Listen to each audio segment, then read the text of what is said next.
Afterward. The foregoing was written by me some 3 years ago, and will be printed. Now a few days ago, when revising it and returning to the line of thought and to the feelings I had when I was living through it all, I had a dream. This dream expressed in condensed form all that I had experienced and described, and I think therefore that, for those who have understood me, a description of this dream will refresh and elucidate and unify what has been set forth at such length in the foregoing pages. The dream was this. I saw that I was lying on a bed. I was neither comfortable nor uncomfortable, I was lying on my back. But I began to consider how, and on what, I was lying, a question which had not till then occurred to me. And observing my bed, I saw I was lying on plated string supports attached to its sides, my feet were resting on one such support, my calves on another, and my legs felt uncomfortable. I seemed to know that those supports were movable, and with a movement of my foot I pushed away the furthest of them at my feet. It seemed to me that it would be more comfortable so. But I pushed it away too far and wished to reach it again with my foot, and that movement caused the next support under my calves to slip away also, so that my legs hung in the air. I made a movement with my whole body to adjust myself, fully convinced that I could do so at once, but the movement caused the other supports under me to slip and to become entangled, and I saw that matters were going quite wrong. The whole of the lower part of my body slipped and hung down, though my feet did not reach the ground. I was holding on only by the upper part of my back, and not only did it become uncomfortable but I was even frightened. And then only did I ask myself about something that had not before occurred to me. I asked myself, where am I and what am I lying on? And I began to look around, and first of all to look down in the direction which my body was hanging and whither I felt I must soon fall. I looked down and did not believe my eyes.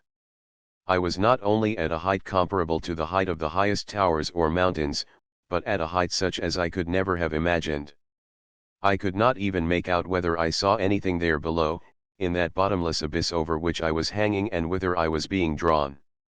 My heart contracted, and I experienced horror. To look thither was terrible. If I looked thither I felt that I should at once slip from the last support and perish. And I did not look. But not to look was still worse, for I thought of what would happen to me directly I fell from the last support. And I felt that from fear I was losing my last supports, and that my back was slowly slipping lower and lower. Another moment and I should drop off. And then it occurred to me that this cannot be real. It is a dream. Wake up. I try to arouse myself but cannot do so. What am I to do? What am I to do? I ask myself, and look upwards. Above, there is also an infinite space. I look into the immensity of sky and try to forget about the immensity below, and I really do forget it. The immensity below repels and frightens me, the immensity above attracts and strengthens me. I am still supported above the abyss by the last supports that have not yet slipped from under me. I know that I am hanging, but I look only upwards and my fear passes. As happens in dreams, a voice says, "Notice this is it." And I look more and more into the infinite above me and feel that I am becoming calm.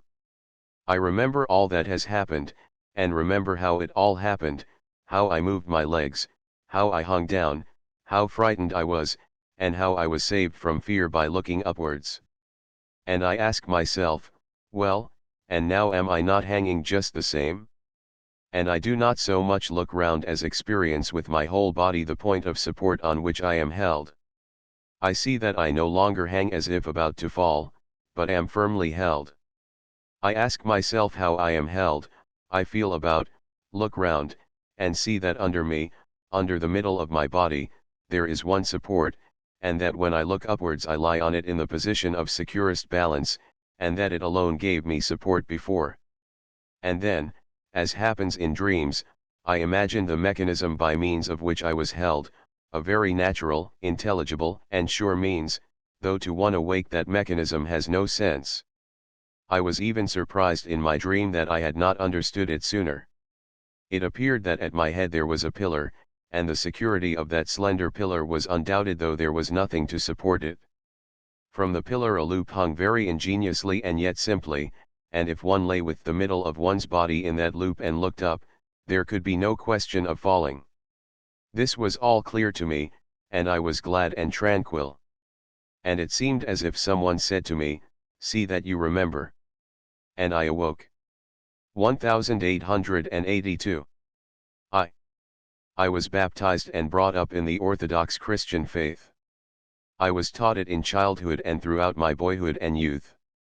But when I abandoned the second course of the university at the age of 18, I no longer believed any of the things I had been taught. Judging by certain memories, I never seriously believed them, but had merely relied on what I was taught and on what was professed by the grown-up people around me, and that reliance was very unstable. I remember that before I was 11 a grammar school pupil, Vladimir Milyutin, long since dead, visited us one Sunday and announced as the latest novelty a discovery made at his school. This discovery was that there is no God and that all we are taught about him is a mere invention. This was in 1838. I remember how interested my elder brothers were in this information. They called me to their council and we all, I remember, became very animated, and accepted it as something very interesting and quite possible. I remember also that when my elder brother, Dmitri, who was then at the university, suddenly, in the passionate way natural to him, devoted himself to religion and began to attend all the church services, to fast and to lead a pure and moral life, we all, even our elders, unceasingly held him up to ridicule and for some unknown reason called him Noah. I remember that Musin Pushkin, the then curator of Kazan University, when inviting us to dance at his home, ironically persuaded my brother, who was declining the invitation, by the argument that even David danced before the ark. I sympathized with these jokes made by my elders, and drew from them the conclusion that though it is necessary to learn the catechism and go to church, one must not take such things too seriously. I remember also that I read Voltaire when I was very young, and that his raillery, far from shocking me, amused me very much. My lapse from faith occurred as is usual among people on our level of education. In most cases, I think, it happens thus: a man lives like everybody else, on the basis of principles not merely having nothing in common with religious doctrine, but generally opposed to it. Religious doctrine does not play a part in life, in intercourse with others it is never encountered, and in a man's own life he never has to reckon with it. Religious doctrine is professed far away from life and independently of it. If it is encountered, it is only as an external phenomenon disconnected from life. Then as now, it was and is quite impossible to judge by a man's life and conduct whether he is a believer or not. If there be a difference between a man who publicly professes orthodoxy and one who denies it, the difference is not in favor of the former. Then as now, the public profession and confession of orthodoxy was chiefly met with among people who were dull and cruel and who considered themselves very important. Ability, honesty, reliability, good nature and moral conduct, were often met with among unbelievers. The schools teach the catechism and send the pupils to church, and government officials must produce certificates of having received communion. But a man of our circle who has finished his education and is not in the government service may even now, and formerly it was still easier for him to do so, live for 10 or 20 years without once remembering that he is living among Christians and is himself reckoned a member of the Orthodox Christian Church. So that, now as formerly, religious doctrine, accepted on trust and supported by external pressure, thaws away gradually under the influence of knowledge and experience of life which conflict with it, and a man very often lives on, imagining that he still holds intact the religious doctrine imparted to him in childhood, whereas in fact not a trace of it remains. A clever and truthful man, once told me the story of how he ceased to believe. On a hunting expedition, when he was already 26, he once, at the place where they put up for the night, knelt down in the evening to pray, a habit retained from childhood. His elder brother, who was at the hunt with him, was lying on some hay and watching him. When had finished and was settling down for the night, his brother said to him, "So you still do that?" They said nothing more to one another. but from that day ceased to say his prayers or go to church. And now he has not prayed, received communion, or gone to church, for 30 years. And this not because he knows his brother's convictions and has joined him in them, nor because he has decided anything in his own soul, but simply because the word spoken by his brother was like the push of a finger on a wall that was ready to fall by its own weight. The word only showed that where he thought there was faith, in reality there had long been an empty space, and that therefore the utterance of words and the making of signs of the cross and genuflect while praying were quite senseless actions. Becoming conscious of their senselessness, he could not continue them. So it has been and is, I think, with the great majority of people. I am speaking of people of our educational level who are sincere with themselves, and not of those who make the profession of faith a means of attaining worldly aims. Such people are the most fundamental infidels, for if faith is for them a means of attaining any worldly aims, then certainly it is not faith. These people of our education are so placed that the light of knowledge and life has caused an artificial erection to melt away, and they have either already noticed this and swept its place clear, or they have not yet noticed it. The religious doctrine taught me from childhood disappeared in me as in others, but with this difference, that as from the age of 15 I began to read philosophical works, my rejection of the doctrine became a conscious one at a very early age. From the time I was 16 I ceased to say my prayers and ceased to go to church or to fast of my own volition. I did not believe what had been taught me in childhood, but I believed in something. What it was I believed in I could not at all have said. I believed in a God, or rather I did not deny God, but I could not have said what sort of God. Neither did I deny Christ and his teaching, but what his teaching consisted in I again could not have said. Looking back on that time, I now see clearly that my faith, my only real faith, that which apart from my animal instincts gave impulse to my life, was a belief in perfecting myself. But in what this perfecting consisted and what its object was, I could not have said. I tried to perfect myself mentally. I studied everything I could, anything life threw in my way. I tried to perfect my will.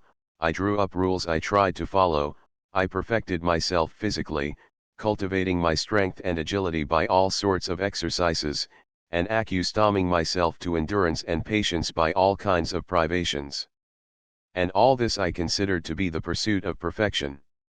The beginning of it all was, of course, moral perfection, but that was soon replaced by perfection in general, by the desire to be better not in my own eyes or those of God but in the eyes of other people. And very soon this effort again changed into a desire to be stronger than others, to be more famous, more important, and richer than others. 2.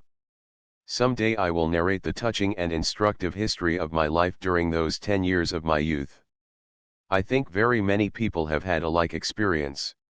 With all my soul I wished to be good, but I was young, passionate, and alone, completely alone when I sought goodness. Every time I tried to express my most sincere desire, which was to be morally good, I met with contempt and ridicule, but as soon as I yielded to low passions I was praised and encouraged. Ambition, love of power, covetousness, lasciviousness, pride, anger, and revenge were all respected. Yielding to those passions I became like the grown-up folk and felt that they approved of me. The kind aunt with whom I lived, herself the purest of beings, always told me that there was nothing she so desired for me as that I should have relations with a married woman. Rien n'est for me un jeune homme, comme en liaison avec une femme comme il faut. One another happiness she desired for me was that I should become an aide-de-camp, and if possible aide-de-camp to the emperor. But the greatest happiness of all would be that I should marry a very rich girl and so become possessed of as many serfs as possible. I cannot think of those years without horror, loathing, and heartache. I killed men in war and challenged men to duels in order to kill them. I lost at cards, consumed the labor of the peasants, sentenced them to punishments, lived loosely, and deceived people.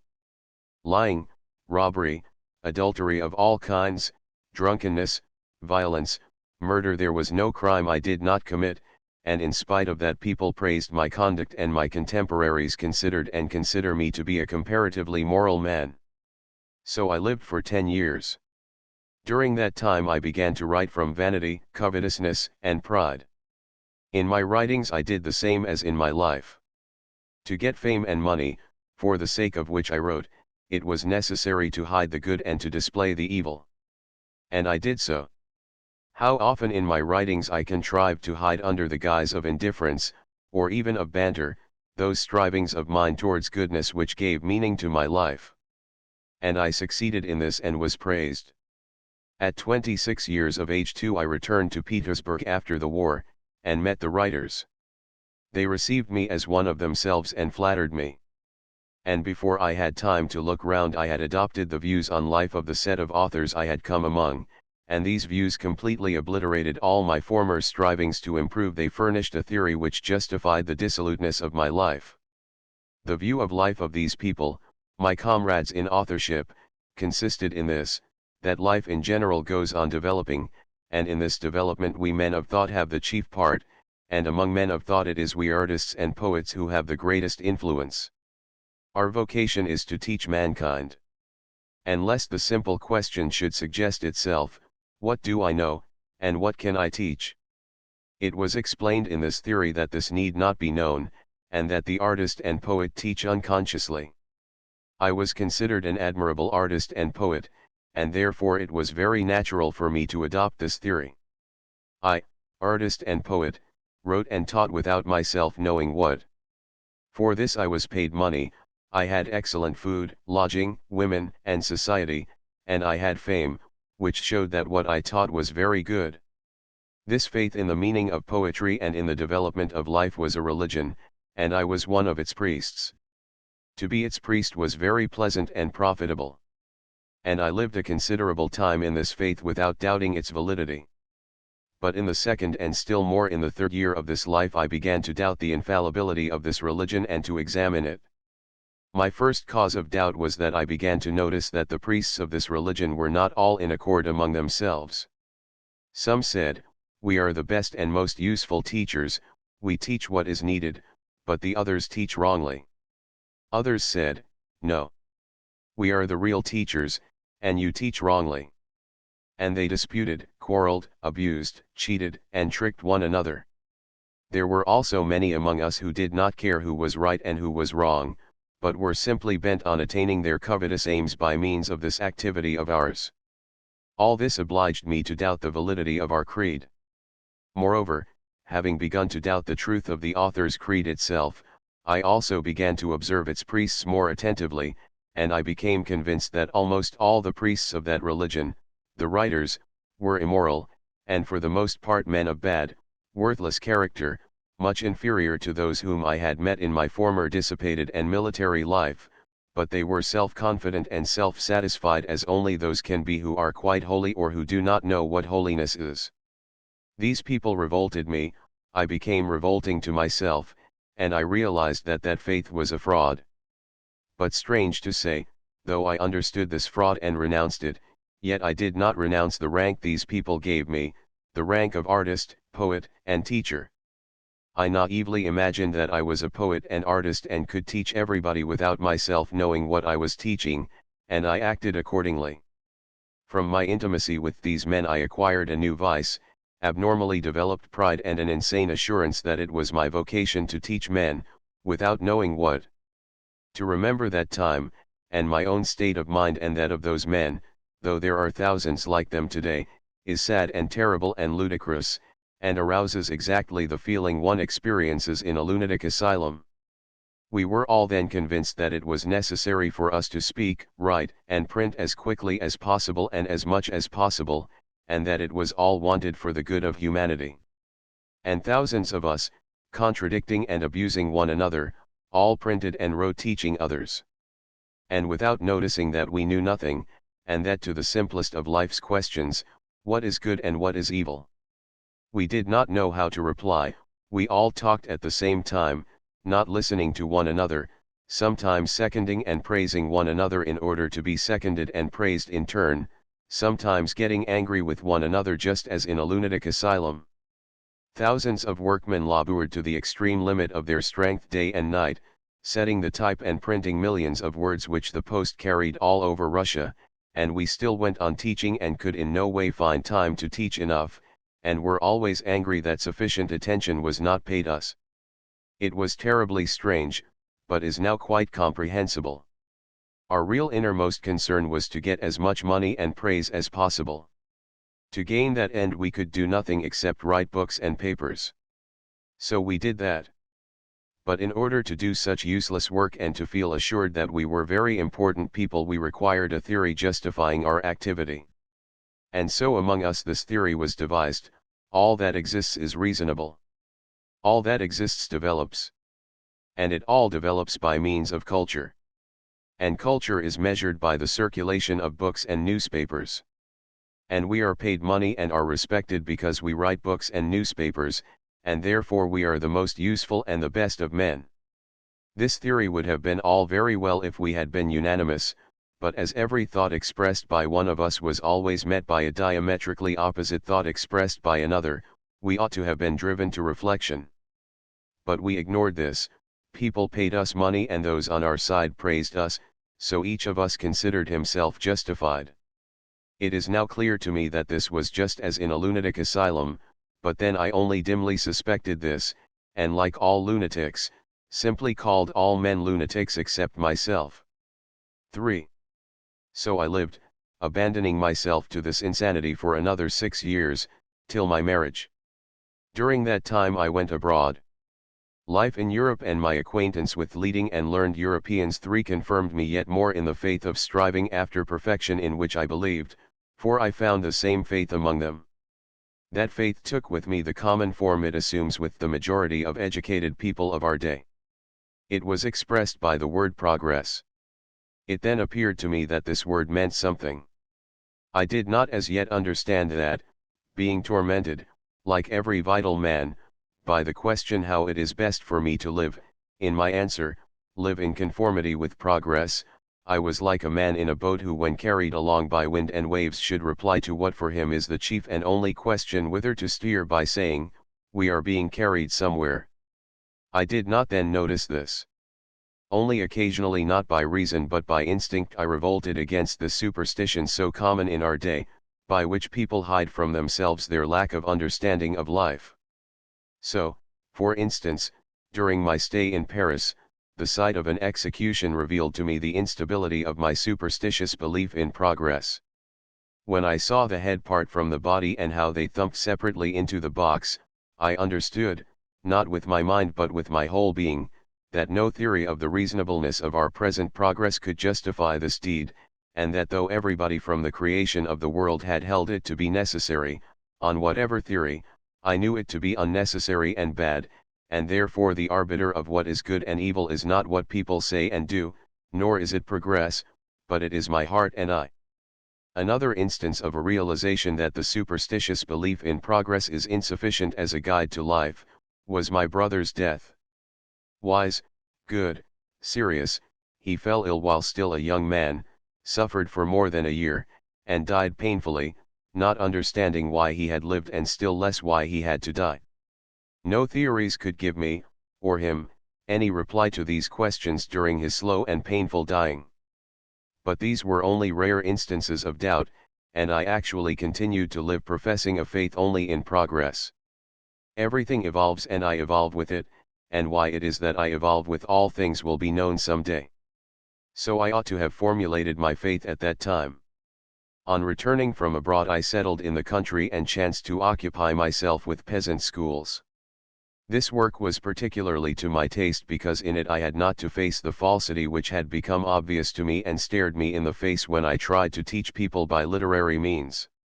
Here also I acted in the name of progress, but I already regarded progress itself critically. I said to myself, in some of its developments progress has proceeded wrongly, and with primitive peasant children one must deal in a spirit of perfect freedom, letting them choose what path of progress they please. In reality I was ever revolving round one and the same insoluble problem, which was, how to teach without knowing what to teach. In the higher spheres of literary activity I had realized that one could not teach without knowing what, for I saw that people all taught differently, and by quarreling among themselves only succeeded in hiding their ignorance from one another. But here, With peasant children, I thought to evade this difficulty by letting them learn what they liked. It amuses me now when I remember how I shuffled in trying to satisfy my desire to teach, while in the depth of my soul I knew very well that I could not teach anything needful, for I did not know what was needful. After spending a year at school work, I went abroad a second time to discover how to teach others while myself knowing nothing. And it seemed to me that I had learnt this abroad, and in the year of the peasants' emancipation, 1861, I returned to Russia armed with all this wisdom, and having become an arbiter, for I began to teach, both the uneducated peasants in schools and the educated classes through a magazine I published. Things appeared to be going well, but I felt I was not quite sound mentally and that matters could not long continue in that way. And I should perhaps then have come to the state of despair I reached 15 years later had there not been one side of life still unexplored by me which promised me happiness, that was my marriage. For a year I busied myself with arbitration work, the schools, and the magazine, and I became so worn out as a result especially of my mental confusion, and so hard was my struggle as arbiter, so obscure the results of my activity in the schools, so repulsive my shuffling in the magazine, which always amounted to one and the same thing, a desire to teach everybody and to hide the fact that I did not know what to teach, that I fell ill, mentally rather than physically, threw up everything, and went away to the Bashkirs in the steppes, to breathe fresh air, drink kumis 5 and live a merely animal life. Returning from there I married. The new conditions of happy family life completely diverted me from all search for the general meaning of life. My whole life was centered at that time in my family, wife, and children, and therefore in care to increase our means of livelihood. My striving after self-perfection, for which I had already substituted a striving for perfection in general, i.e. progress, was now again replaced by the effort simply to secure the best possible conditions for myself and my family. So another 15 years passed. In spite of the fact that I now regarded authorship as of no importance, the temptation of immense monetary rewards and applause for my insignificant work, and I devoted myself to it as a means of improving my material position and of stifling in my soul all questions as to the meaning of my own life or life in general.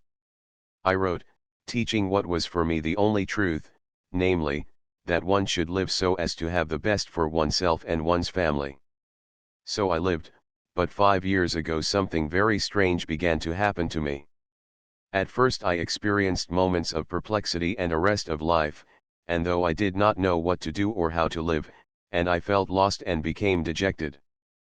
But this passed and I went on living as before. Then these moments of perplexity began to recur oftener, and always in the same form. They were always expressed by the questions, what is it for? What does it lead to? At first it seemed to me that these were aimless and irrelevant questions. I thought that it was all well known, and that if I should ever wish to deal with the solution it would not cost me much effort. Just at present I had no time for it, but when I wanted to I should be able to find the answer. The questions, however, began to repeat themselves frequently, and to demand replies more and more insistently, and like drops of ink always falling on one place they ran together into one black blot. Then occurred what happens to everyone sickening with a mortal internal disease. At first trivial signs of indisposition appear to which the sick man pays no attention, then these signs reappear more and more often and merge into one uninterrupted period of suffering. The suffering increases, and before the sick man can look round, what he took for a mere indisposition has already become more important to him than anything else in the world. It is death. That is what happened to me. I understood that it was no casual indisposition but something very important, and that if these questions constantly repeated themselves they would have to be answered. And I tried to answer them. The questions seemed such stupid, simple, childish ones, but as soon as I touched them and tried to solve them I at once became convinced, first, that they are not childish and stupid but the most important and profound of life's questions, and secondly that, occupying myself with my Samara estate, the education of my son, or the writing of a book, I had to know why I was doing it. As long as I did not know why, I could do nothing and could not live. Amid the thoughts of estate management which greatly occupied me at that time, the question would suddenly occur, well, you will have 6,000 desiatina 6 of land in Samara government and 300 horses, and what then? And I was quite disconcerted and did not know what to think. Or when considering plans for the education of my children, I would say to myself, what for? Or when considering how the peasants might become prosperous, I would suddenly say to myself, but what does it matter to me? Or when thinking of the fame my works would bring me, I would say to myself, very well, you will be more famous than Gogol or Pushkin or Shakespeare or Molière, or than all the writers in the world, and what of it? And I could find no reply at all. The questions would not wait, they had to be answered at once, and if I did not answer them it was impossible to live. But there was no answer. I felt that what I had been standing on had collapsed and that I had nothing left under my feet. What I had lived on no longer existed, and there was nothing left. 4. My life came to a standstill.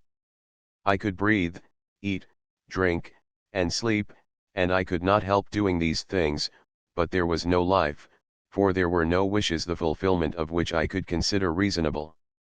If I desired anything, I knew in advance that whether I satisfied my desire or not, nothing would come of it. Had a fairy come and offered to fulfill my desires, I should not have known what to ask. If in moments of intoxication I felt something which, though not a wish, was a habit left by former wishes, in sober moments I knew this to be a delusion and that there was really nothing to wish for. I could not even wish to know the truth, for I guessed of what it consisted. The truth was that life is meaningless.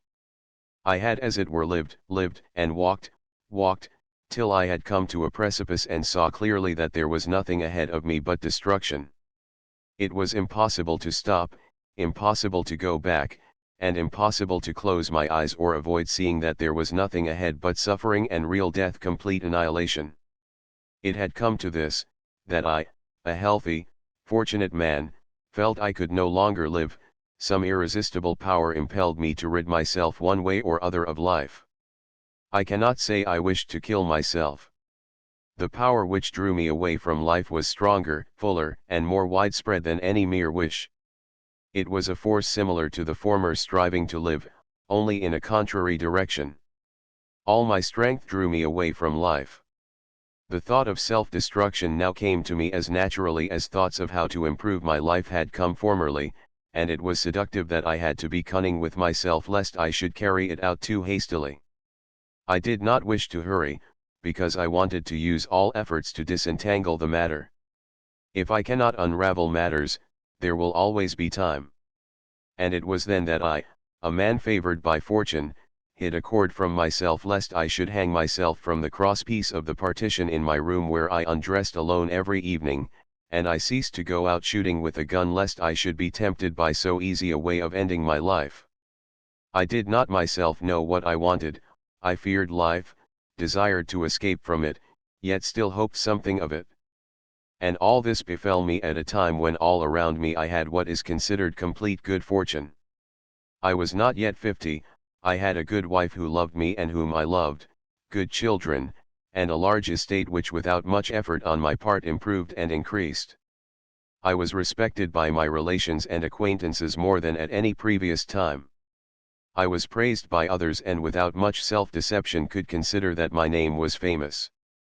And far from being insane or mentally diseased, I enjoyed on the contrary a strength of mind and body such as I have seldom met with among men of my kind. Physically I could keep up with the peasants at mowing, and mentally I could work for 8 and 10 hours at a stretch without experiencing any ill results from such exertion. And in this situation I came to this, that I could not live, and, fearing death, had to employ cunning with myself to avoid taking my own life. My mental condition presented itself to me in this way: my life is a stupid and spiteful joke someone has played on me. Though I did not acknowledge as someone who created me, yet such a presentation that someone had played an evil and stupid joke on me by placing me in the world was the form of expression that suggested itself most naturally to me.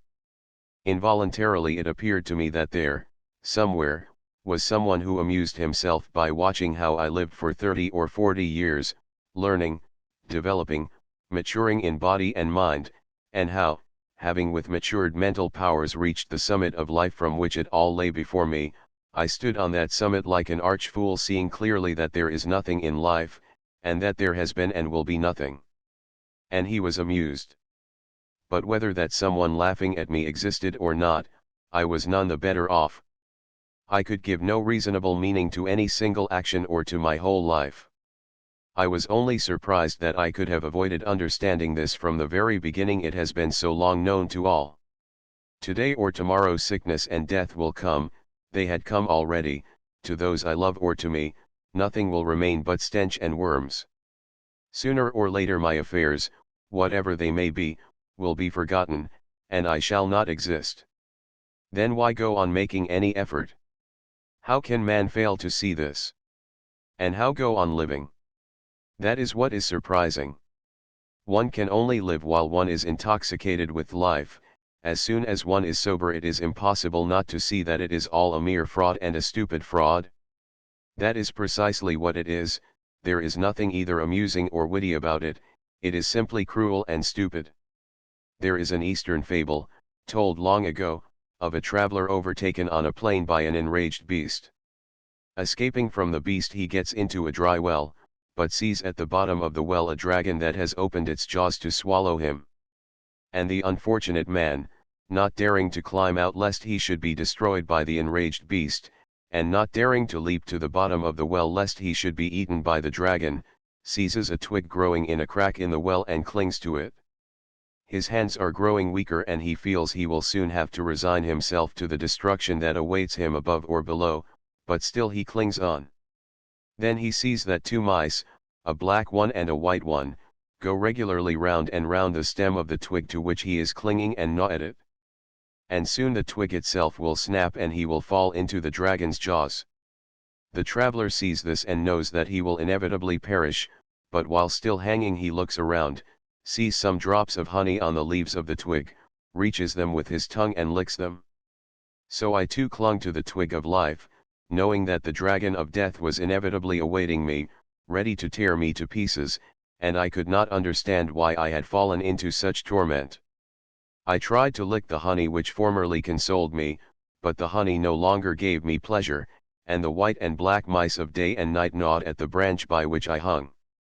I saw the dragon clearly, and the honey no longer tasted sweet.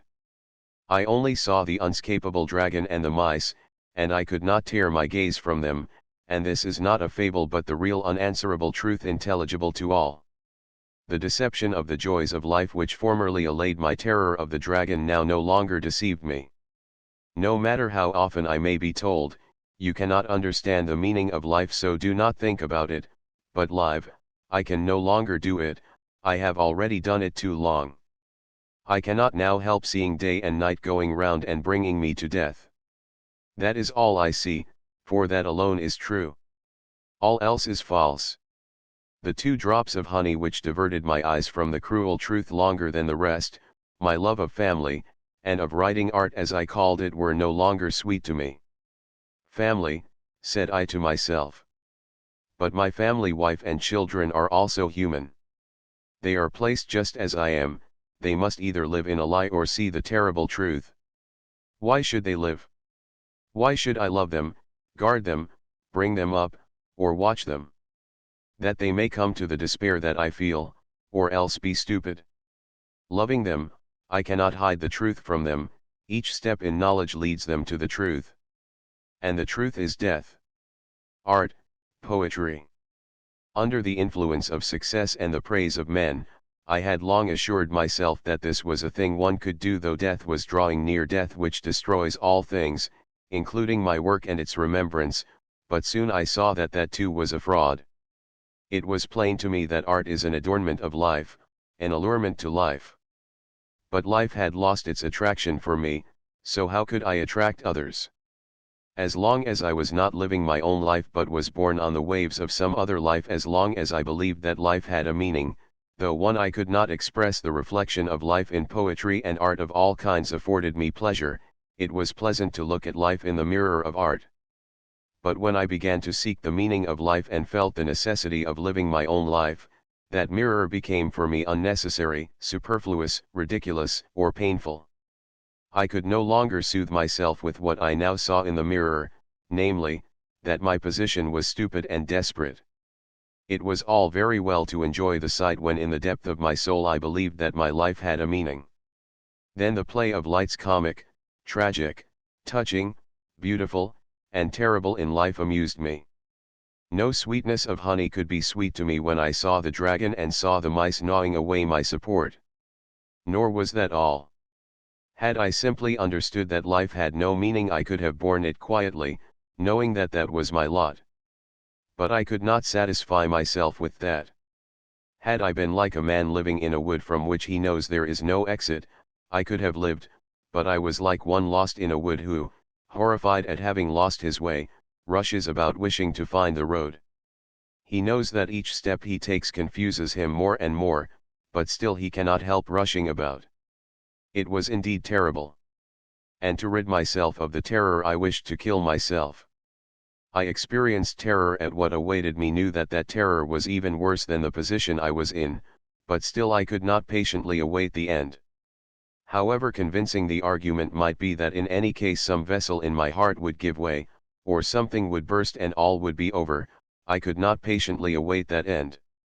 The horror of darkness was too great, and I wished to free myself from it as quickly as possible by noose or bullet.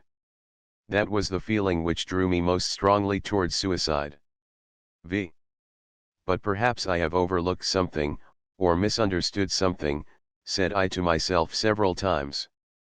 It cannot be that this condition of despair is natural to man. And I sought for an explanation of these problems in all the branches of knowledge acquired by men. I sought painfully and long, not from idle curiosity or listlessly, but painfully and persistently day and night sought as a perishing man seeks for safety, and I found nothing. I sought in all the sciences, but, far from finding what I wanted, became convinced that all who like myself had sought in knowledge for the meaning of life had found nothing. And not only had they found nothing, but they had plainly acknowledged that the very thing which made me despair, namely the senselessness of life, is the one indubitable thing man can know. I sought everywhere, and thanks to a life spent in learning, and thanks also to my relations with the scholarly world, I had access to scientists and scholars in all branches of knowledge, and they readily showed me all their knowledge, not only in books but also in conversation, so that I had at my disposal all that science has to say on this question of life. I was long unable to believe that it gives no other reply to life's questions than that which it actually does give. It long seemed to me, when I saw the important and serious air with which science announces its conclusions which have nothing in common with the real questions of human life, that there was something I had not understood.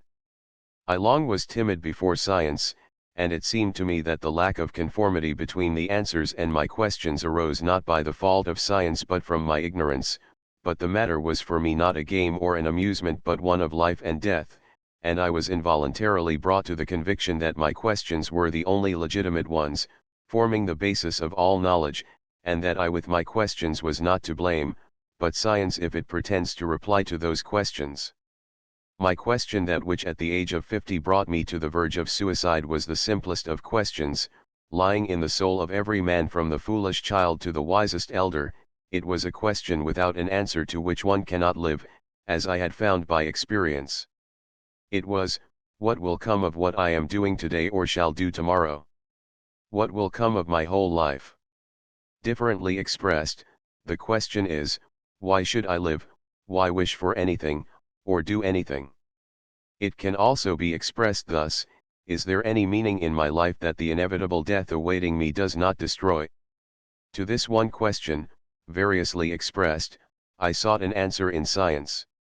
And I found that in relation to that question all human knowledge is divided as it were into two opposite hemispheres, at the ends of which are two poles, the one a negative and the other a positive, but that neither at the one nor the other pole is there an answer to life's questions. The one series of sciences seems not to recognize the question, but replies clearly and exactly to its own independent questions, that is the series of experimental sciences, and at the extreme end of it stands mathematics. The other series of sciences recognizes the question, but does not answer it, that is the series of abstract sciences, and at the extreme end of it stands metaphysics. From early youth I had been interested in the abstract sciences, but later the mathematical and natural sciences attracted me, and until I put my question definitely to myself, until that question had itself grown up within me urgently demanding a decision, I contented myself with those counterfeit answers which science gives. Now in the experimental sphere I said to myself, everything develops and differentiates itself, moving towards complexity and perfection, and there are laws directing this movement. You are a part of the whole. Having learned as far as possible the whole, and having learned the law of evolution, you will understand also your place in the whole and will know yourself. Ashamed as I am to confess it, there was a time when I seemed satisfied with that. It was just the time when I was myself becoming more complex and was developing. My muscles were growing and strengthening, my memory was being enriched, my capacity to think and understand was increasing, I was growing and developing, and feeling this growth in myself, it was natural for me to think that such was the universal law in which I should find the solution of the question of my life. But a time came when the growth within me ceased. I felt that I was not developing, but fading, my muscles were weakening, my teeth falling out, and I saw that the law not only did not explain anything to me, but that there never had been or could be such a law, and that I had taken for a law what I had found in myself at a certain period of my life. I regarded the definition of that law more strictly, and it became clear to me that there could be no law of endless development. It became clear that to say, in infinite space and time everything develops, becomes more perfect and more complex, is differentiated, is to say nothing at all. These are all words with no meaning, for in the infinite there is neither complex nor simple, neither forward nor backward, nor better or worse. Above all, my personal question, what am I with my desires, remained quite unanswered. And I understood that those sciences are very interesting and attractive, but that they are exact and clear in inverse proportion to their applicability to the question of life. The less their applicability to the question of life, the more exact and clear they are, while the more they try to reply to the question of life, the more obscure and unattractive they become. If one turns to the division of sciences which attempt to reply to the questions of life, to physiology, psychology, biology, sociology, one encounters an appalling poverty of thought, the greatest obscurity, a quite unjustifiable pretension to solve irrelevant questions, and a continual contradiction of each authority by others and even by himself. If one turns to the branches of science which are not concerned with the solution of the questions of life, but which reply to their own special scientific questions, one is enraptured by the power of man's mind, but one knows in advance that they give no reply to life's questions. Those sciences simply ignore life's questions. They say, to the question of what you are and why you live we have no reply, and are not occupied with that, but if you want to know the laws of light, of chemical combinations, the laws of development of organisms, if you want to know the laws of bodies and their form, and the relation of numbers and quantities, if you want to know the laws of your mind, to all that we have clear, exact, and unquestionable replies. In general, the relation of the experimental sciences to life's question may be expressed thus: question, why do I live? Answer, in infinite space, in infinite time, infinitely small particles change their forms in infinite complexity, and when you have understood the laws of those mutations of form you will understand why you live on the earth. Then in the sphere of abstract science I said to myself, all humanity lives and develops on the basis of spiritual principles and ideals which guide it. Those ideals are expressed in religions, in sciences, in arts, in forms of government. Those ideals become more and more elevated, and humanity advances to its highest welfare. I am part of humanity, and therefore my vocation is to forward the recognition and the realization of the ideals of humanity. And at the time of my weak-mindedness I was satisfied with that, but as soon as the question of life presented itself clearly to me, those theories immediately crumbled away. Not to speak of the unscrupulous obscurity with which those sciences announce conclusions formed on the study of a small part of mankind as general conclusions, not to speak of the mutual contradictions of different adherents of this view as to what are the ideals of humanity. The strangeness, not to say stupidity, of the theory consists in the fact that in order to reply to the question facing each man, what am I, or why do I live, or what must I do, one has first to decide the question. What is the life of the whole? Which is to him unknown and of which he is acquainted with one tiny part in 1 minute period of time. To understand what he is, one man must first understand all this mysterious humanity, consisting of people such as himself who do not understand one another. I have to confess that there was a time when I believed this. It was the time when I had my own favorite ideals justifying my own caprices, and I was trying to devise a theory which would allow one to consider my caprices as the law of humanity. But as soon as the question of life arose in my soul in full clearness, that reply at once flew to dust. And I understood that as in the experimental sciences there are real sciences, and semi-sciences which try to give answers to questions beyond their competence, so in this sphere there is a whole series of most diffused sciences which try to reply to irrelevant questions. Semi-sciences of that kind, the juridical and the social historical, endeavor to solve the questions of a man's life by pretending to decide each in its own way, the question of the life of all humanity.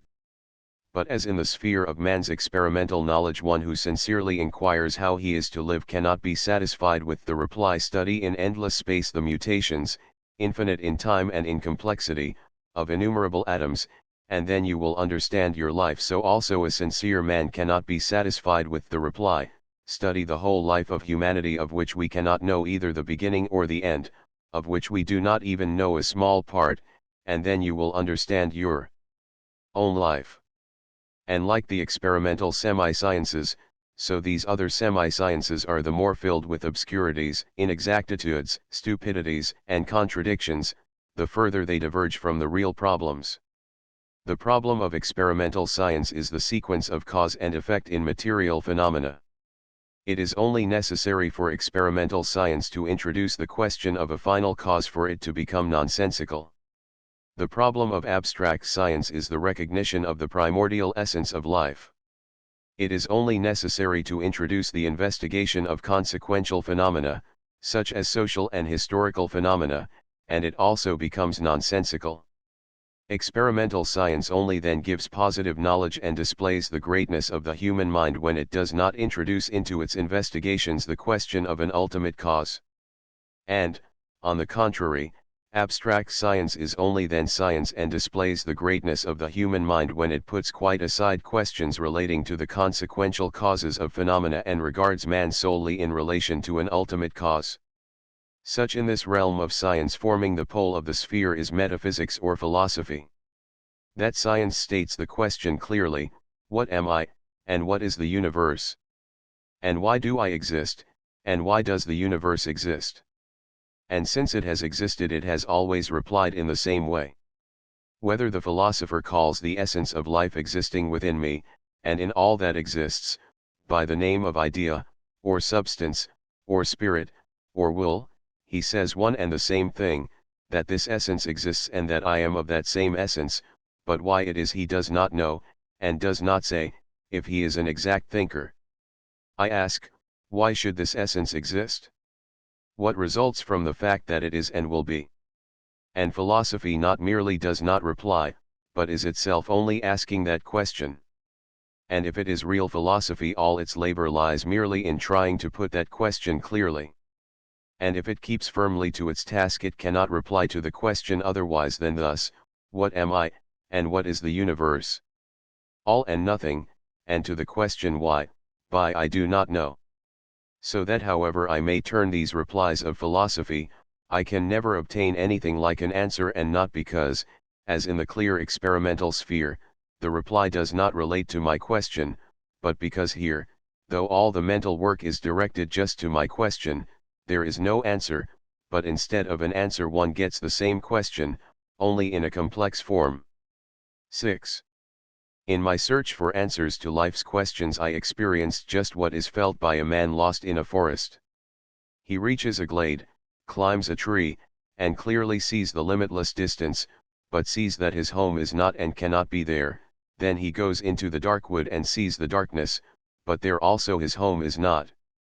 So I wandered in that wood of human knowledge, amid the gleams of mathematical and experimental science which showed me clear horizons but in a direction where there could be no home, and also amid the darkness of the abstract sciences where I was immersed in deeper gloom the further I went, and where I finally convinced myself that there was, and could be, no exit. Yielding myself to the bright side of knowledge, I understood that I was only diverting my gaze from the question. However alluringly clear those horizons which opened out before me might be, however alluring it might be to immerse oneself in the limitless expanse of those sciences, I already understood that the clearer they were the less they met my need and the less they applied to my question. I know, said I to myself, what science so persistently tries to discover, and along that road there is no reply to the question as to the meaning of my life. In the abstract sphere I understood that notwithstanding the fact, or just because of the fact, that the direct aim of science is to reply to my question, there is no reply but that which I have myself already given, what is the meaning of my life? There is none. Or, what will come of my life? Nothing. Or, why does everything exist that exists, and why do I exist? Because it exists. Inquiring for one region of human knowledge, I received an innumerable quantity of exact replies concerning matters about which I had not asked, about the chemical constituents of the stars, about the movement of the sun towards the constellation Hercules, about the origin of species and of man, about the forms of infinitely minute imponderable particles of ether, but in this sphere of knowledge the only answer to my question, what is the meaning of my life, was, you are what you call your life, you are a transitory, casual cohesion of particles. The mutual interactions and changes of these particles produce in you what you call your life. That cohesion will last some time, afterwards the interaction of these particles will cease and what you call life will cease, and so will all your questions. You are an accidentally united little lump of something. That little lump ferments. The little lump calls that fermenting its life. The lump will disintegrate and there will be an end of the fermenting and of all the questions. So answers the clear side of science and cannot answer otherwise if it strictly follows its principles. From such a reply one sees that the reply does not answer the question. I want to know the meaning of my life, but that it is a fragment of the infinite, far from giving it a meaning destroys its every possible meaning. The obscure compromises which that side of experimental exact science makes with abstract science when it says that the meaning of life consists in development and in cooperation with development, owing to their inexactness and obscurity cannot be considered as replies. The other side of science, the abstract side, when it holds strictly to its principles, replying directly to the question, always replies, and in all ages has replied, in one and the same way, the world is something infinite and incomprehensible. Human life is an incomprehensible part of that incomprehensible all. Again, I exclude all those compromises between abstract and experimental sciences which supply the whole ballast of the semi-sciences called juridical, political, and historical. In those semi-sciences the conception of development and progress is again wrongly introduced, only with this difference, that there it was the development of everything while here it is the development of the life of mankind. The error is there as before, development and progress in infinity can have no aim or direction, and, as far as my question is concerned, no answer is given. In truly abstract science, namely in genuine philosophy, not in that which Schopenhauer calls professorial philosophy, which serves only to classify all existing phenomena in new philosophic categories and to call them by new names where the philosopher does not lose sight of the essential question, the reply is always one and the same, the reply given by Socrates, Schopenhauer, Solomon, and Buddha. We approach truth only inasmuch as we depart from life, said Socrates when preparing for death. For what do we, who love truth, strive after in life? To free ourselves from the body, and from all the evil that is caused by the life of the body. If so, then how can we fail to be glad when death comes to us? The wise man seeks death all his life and therefore death is not terrible to him. And Schopenhauer says, Having recognized the inmost essence of the world as will, and all its phenomena from the unconscious working of the obscure forces of nature up to the completely conscious action of man as only the objectivity of that will, we shall in no way avoid the conclusion that together with the voluntary renunciation and self-destruction of the will all those phenomena also disappear, that constant striving and effort without aim or rest on all the stages of objectivity in which and through which the world exists, the diversity of successive forms will disappear, and together with the form all the manifestations of will, with its most universal forms, space and time, and finally its most fundamental form subject and object. Without will there is no concept and no world. Before us, certainly, nothing remains. But what resists this transition into annihilation, our nature, is only that same wish to live will zum Leben which forms ourselves as well as our world. That we are so afraid of annihilation or, what is the same thing, that we so wish to live, merely means that we are ourselves nothing else but this desire to live, and know nothing but it. And so what remains after the complete annihilation of the will, for us who are so full of the will, is, of course, nothing, but on the other hand, for those in whom the will has turned and renounced itself, this so real world of ours with all its suns and Milky Way is nothing. Vanity of vanities, says Solomon, vanity of vanities, all is vanity. What profit hath a man of all his labor which he taketh under the sun? One generation passeth away, and another generation cometh, but the earth abideth forever. The thing that hath been, is that which shall be, and that which is done is that which shall be done, and there is no new thing under the sun. Is there anything whereof it may be said, see, this is new? It hath been already of old time, which was before us. There is no remembrance of former things, neither shall there be any remembrance of things that are to come with those that shall come after. I the preacher was king over Israel in Jerusalem.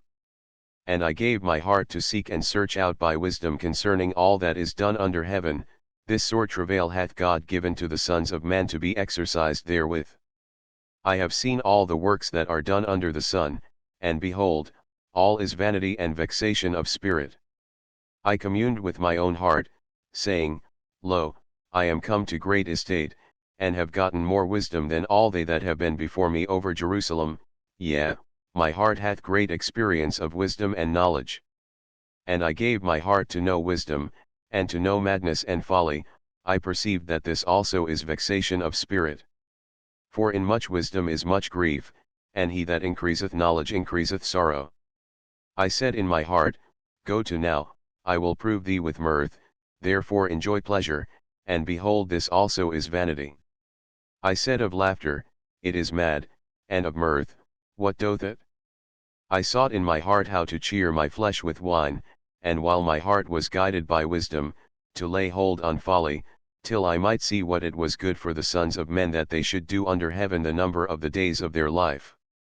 I made me great works, I builded me houses, I planted me vineyards, I made me gardens and orchards, and I planted trees in them of all kinds of fruits, I made me pools of water, to water therefrom the forest where trees were reared, I got me servants and maidens, and had servants born in my house, also I had great possessions of herds and flocks above all that were before me in Jerusalem, I gathered me also silver and gold and the peculiar treasure from kings and from the provinces, I got me men singers and women singers, and the delights of the sons of men, as musical instruments and all that of all sorts.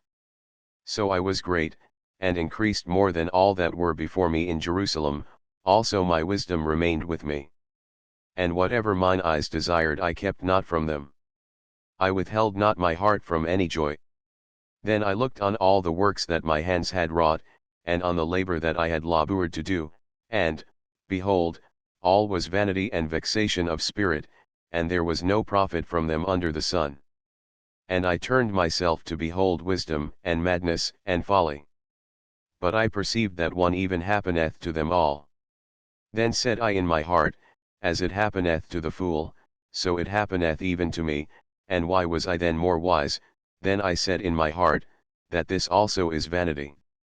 For there is no remembrance of the wise more than of the fool forever, seeing that which now is in the days to come shall all be forgotten. And how dieth the wise man? As the fool. Therefore I hated life, because the work that is wrought under the sun is grievous unto me, for all is vanity and vexation of spirit. Yea, I hated all my labor which I had taken under the sun, seeing that I must leave it unto the man that shall be after me. For what hath man of all his labor, and of the vexation of his heart, wherein he hath laboured under the sun? For all his days are sorrows, and his travail grief, yea, even in the night his heart taketh no rest. This is also vanity. Man is not blessed with security that he should eat and drink and cheer his soul from his own labor. All things come alike to all, there is one event to the righteous and to the wicked, to the good and to the evil, to the clean and to the unclean, to him that sacrificeth and to him that sacrificeth not, as is the good, so is the sinner, and he that sweareth, as he that feareth an oath. This is an evil in all that is done under the sun, that there is one event unto all, yea, also the heart of the sons of men is full of evil, and madness is in their heart while they live, and after that they go to the dead. For him that is among the living there is hope, for a living dog is better than a dead lion. For the living know that they shall die, but the dead know not anything, neither have they any more a reward, for the memory of them is forgotten, also their love, and their hatred, and their envy, is now perished, neither have they any more a portion forever in anything that is done under the sun. So said Solomon, or whoever wrote those words. 7. And this is what the Indian wisdom tells. Sakya Muni, a young, happy prince, from whom the existence of sickness, old age, and death had been hidden, went out to drive and saw a terrible old man, toothless and slobbering. The prince, from whom till then old age had been concealed, was amazed, and asked his driver what it was, and how that man had come to such a wretched and disgusting condition, and when he learnt that this was the common fate of all men, that the same thing inevitably awaited him, the young prince he could not continue his drive, but gave orders to go home, that he might consider this fact.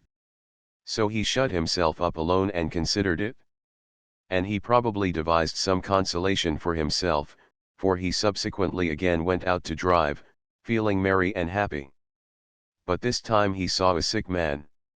He saw an emaciated, livid, trembling man with dim eyes. The prince, from whom sickness had been concealed, stopped and asked what this was.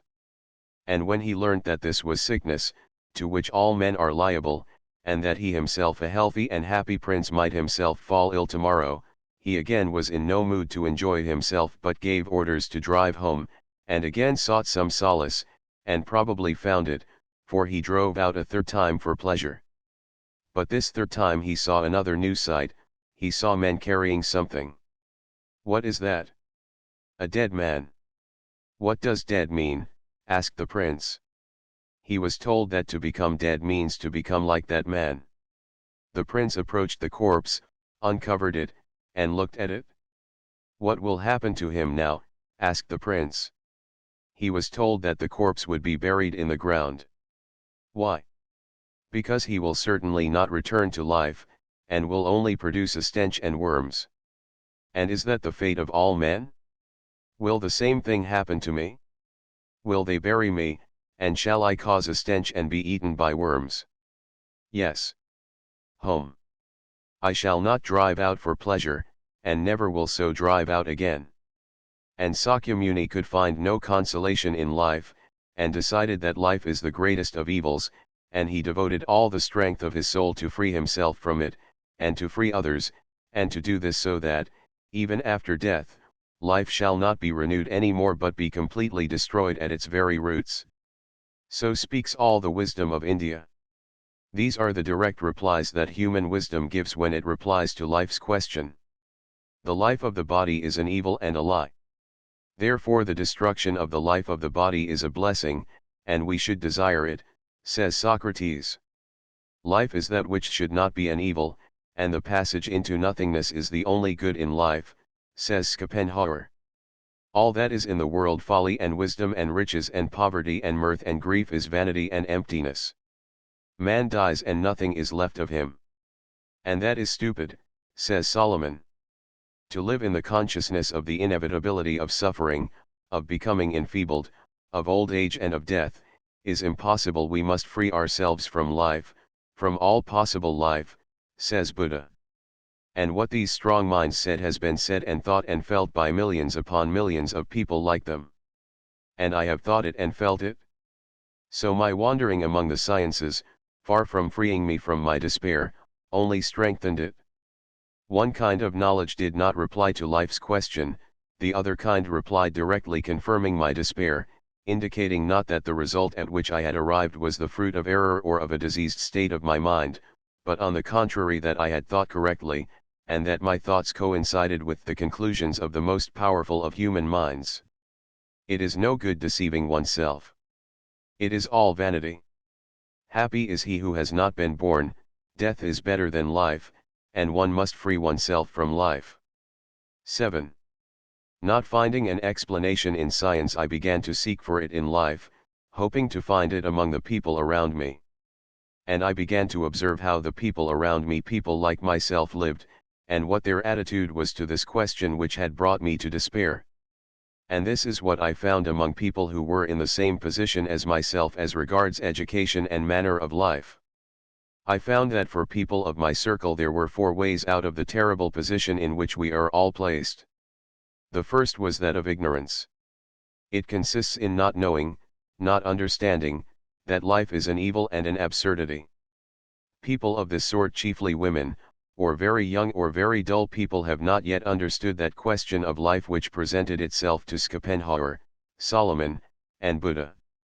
They see neither the dragon that awaits them nor the mice gnawing the shrub by which they are hanging, and they lick the drops of honey, but they lick those drops of honey only for a while. Something will turn their attention to the dragon and the mice, and there will be an end to their licking. From them I had nothing to learn. One cannot cease to know what one does know. The second way out is Epicureanism. It consists, while knowing the hopelessness of life, in making use meanwhile of the advantages one has, disregarding the dragon and the mice, and licking the honey in the best way, especially if there is much of it within reach. Solomon expresses this way out thus: Then I commended mirth, because a man hath no better thing under the sun, than to eat, and to drink, and to be merry, and that this should accompany him in his labor the days of his life, which God giveth him under the sun. Therefore eat thy bread with joy, and drink thy wine with a merry heart. Live joyfully with the wife whom thou lovest all the days of the life of thy vanity, for this is thy portion in life and in thy labors which thou takest under the sun. Whatsoever thy hand findeth to do, do it with thy might, for there is not work, nor device, nor knowledge, nor wisdom, in the grave, whither thou goest. That is the way in which the majority of people of our circle make life possible for themselves. Their circumstances furnish them with more of welfare than of hardship, and their moral dullness makes it possible for them to forget that the advantage of their position is accidental, and that not everyone can have 1,000 wives and palaces like Solomon, that for everyone who has 1,000 wives there are 1,000 without a wife, and that for each palace there are 1,000 people who have to build it in the sweat of their brows, and that the accident that has today made me a Solomon may tomorrow make me a Solomon's slave. The dullness of these people's imagination enables them to forget the things that gave Buddha no peace, the inevitability of sickness, old age, and death, which today or tomorrow will destroy all these pleasures. So think and feel the majority of people of our day and our manner of life. The fact that some of these people declare the dullness of their thoughts and imaginations to be a philosophy, which they call positive, does not remove them, in my opinion, from the ranks of those who, to avoid seeing the question, lick the honey. I could not imitate these people. Not having their dullness of imagination, I could not artificially produce it in myself. I could not tear my eyes from the mice and the dragon, as no vital man can after he has once seen them. The third escape is that of strength and energy. It consists in destroying life, when one has understood that it is an evil and an absurdity. A few exceptionally strong and consistent people act so. Having understood the stupidity of the joke that has been played on them, and having understood that it is better to be dead than to be alive, and that it is best of all not to exist, they act accordingly and promptly end this stupid joke, since there are means, a rope round one's neck, water, a knife to stick into one's heart, or the trains on the railways, and the number of those of our circle who act in this way becomes greater and greater, and for the most part they act so at the best time of their life, when the strength of their mind is in full bloom and few habits degrading to the mind have as yet been acquired.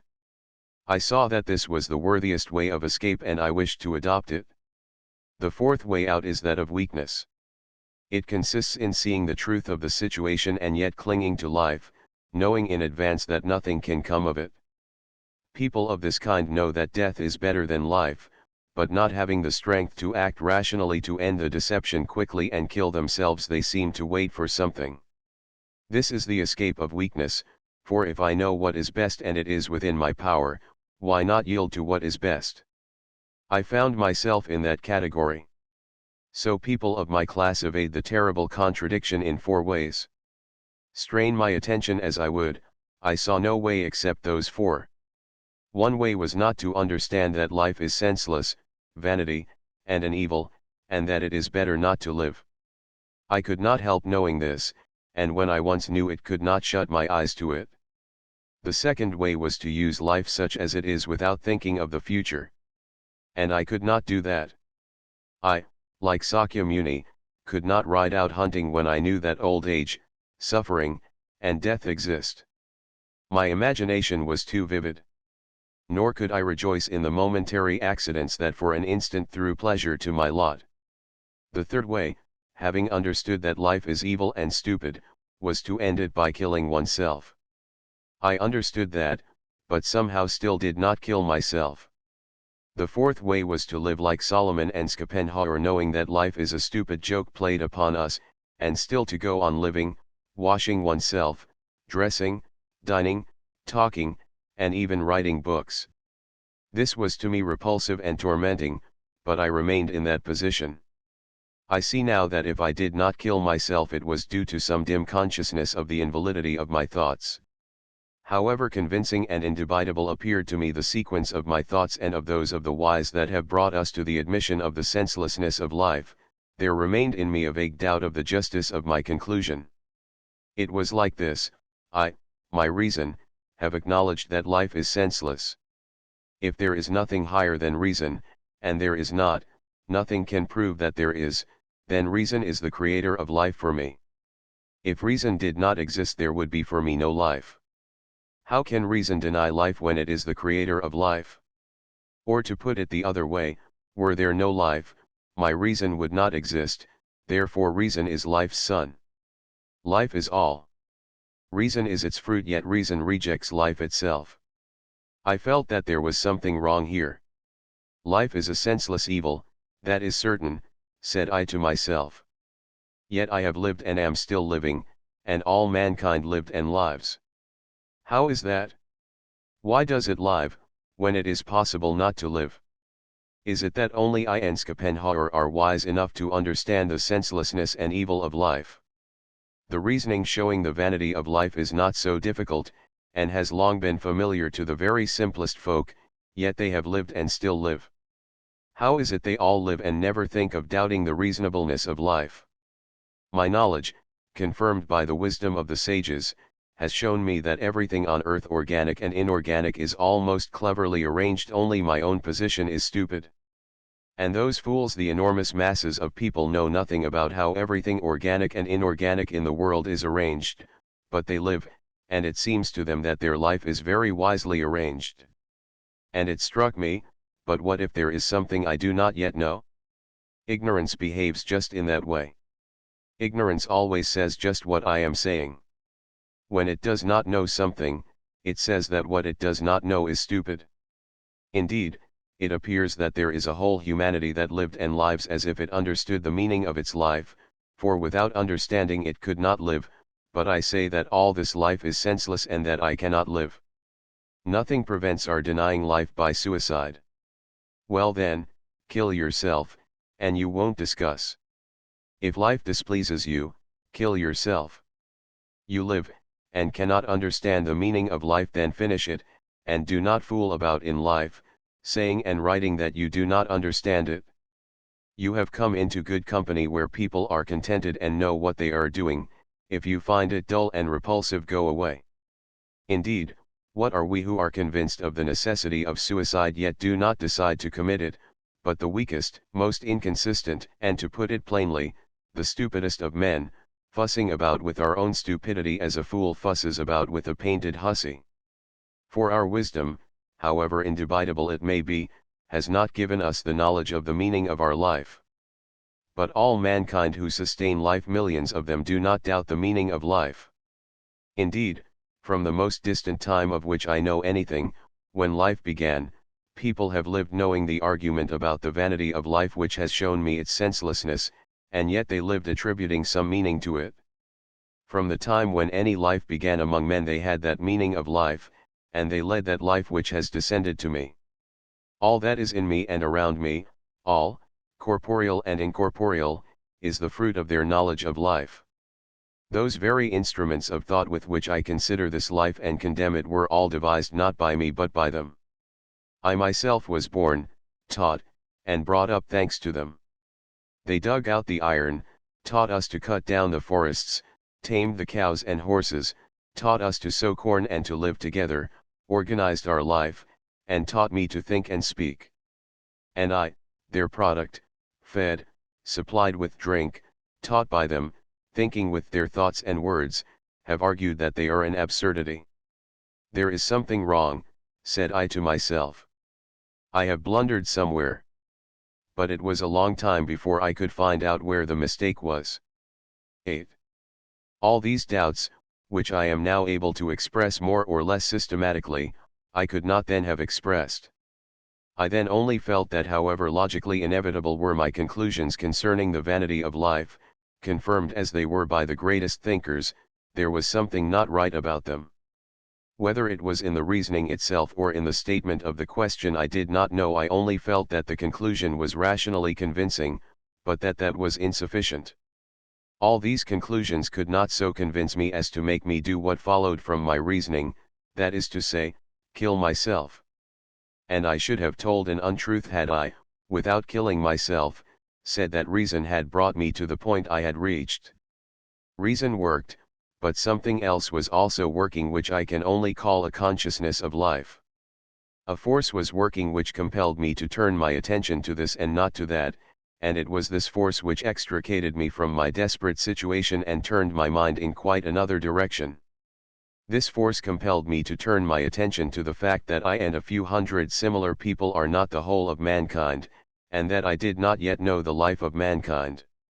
Looking at the narrow circle of my equals, I saw only people who had not understood the question, or who had understood it and drowned it in life's intoxication, or had understood it and ended their lives, or had understood it and yet from weakness were living out their desperate life. And I saw no others. It seemed to me that that narrow circle of rich, learned, and leisured people to which I belonged formed the whole of humanity, and that those milliards of others who have lived and are living were cattle of some sort, not real people. Strange, incredibly incomprehensible as it now seems to me that I could, while reasoning about life, overlook the whole life of mankind that surrounded me on all sides, that I could to such a degree blunder so absurdly as to think that my life, and Solomon's and Schopenhauer's, is the real, normal life, and that the life of the milliards is a circumstance undeserving of attention. Strange as this now is to me, I see that so it was.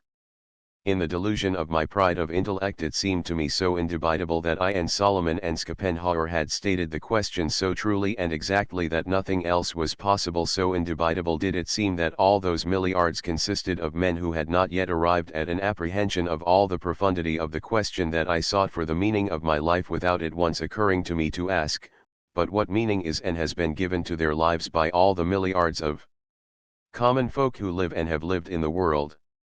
I long lived in this state of lunacy, which, in fact if not in words, is particularly characteristic of us very liberal and learned people. But thanks either to the strange physical affection I have for the real laboring people, which compelled me to understand them and to see that they are not so stupid as we suppose, or thanks to the sincerity of my conviction that I could know nothing beyond the fact that the best I could do was to hang myself, At any rate, I instinctively felt that if I wished to live and understand the meaning of life, I must seek this meaning not among those who have lost it and wish to kill themselves, but among those milliards of the past and the present who make life and who support the burden of their own lives and of ours also. And I considered the enormous masses of those simple, unlearned, and poor people who have lived and are living, and I saw something quite different. I saw that, with rare exceptions, all those milliards who have lived and are living do not fit into my divisions, and that I could not class them as not understanding the question, for they themselves state it and reply to it with extraordinary clearness. Nor could I consider them Epicureans, for their life consists more of privations and sufferings than of enjoyments.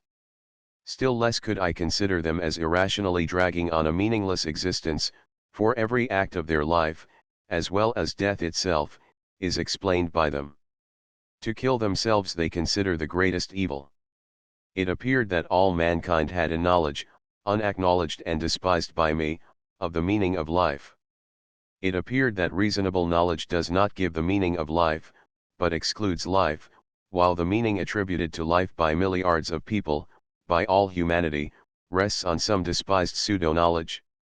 Rational knowledge presented by the learned and wise, denies the meaning of life, but the enormous masses of men, the whole of mankind, receive that meaning in irrational knowledge. And that irrational knowledge is faith, that very thing which I could not but reject. It is God, one in three, the creation in 6 days, the devils and angels, and all the rest that I cannot accept as long as I retain my reason. My position was terrible. I knew I could find nothing along the path of reasonable knowledge except a denial of life, and therein faith was nothing but a denial of reason, which was yet more impossible for me than a denial of life. From rational knowledge it appeared that life is an evil, people know this and it is in their power to end life, yet they lived and still live, and I myself live, though I have long known that life is senseless and an evil. By faith it appears that in order to understand the meaning of life I must renounce my reason, the very thing for which alone a meaning is required. 9. A contradiction arose from which there were 2 exits. Either that which I called reason was not so rational as I supposed, or that which seemed to me irrational was not so irrational as I supposed. And I began to verify the line of argument of my rational knowledge. Verifying the line of argument of rational knowledge, I found it quite correct. The conclusion that life is nothing was inevitable, but I noticed a mistake. The mistake lay in this, that my reasoning was not in accord with the question I had put. The question was, why should I live, that is to say, what real, permanent result will come out of my illusory transitory life, what meaning has my finite existence in this infinite world? And to reply to that question I had studied life. The solution of all the possible questions of life could evidently not satisfy me, for my question, simple as it at first appeared, included a demand for an explanation of the finite in terms of the infinite, and vice versa. I asked, what is the meaning of my life, beyond time, cause, and space? And I replied to quite another question, what is the meaning of my life within time, cause, and space? With the result that, after long efforts of thought, the answer I reached was, none. In my reasonings I constantly compared, nor could I do otherwise, the finite with the finite, and the infinite with the infinite, but for that reason I reached the inevitable result, force is force, matter is matter, will is will, the infinite is the infinite, nothing is nothing, and that was all that could result.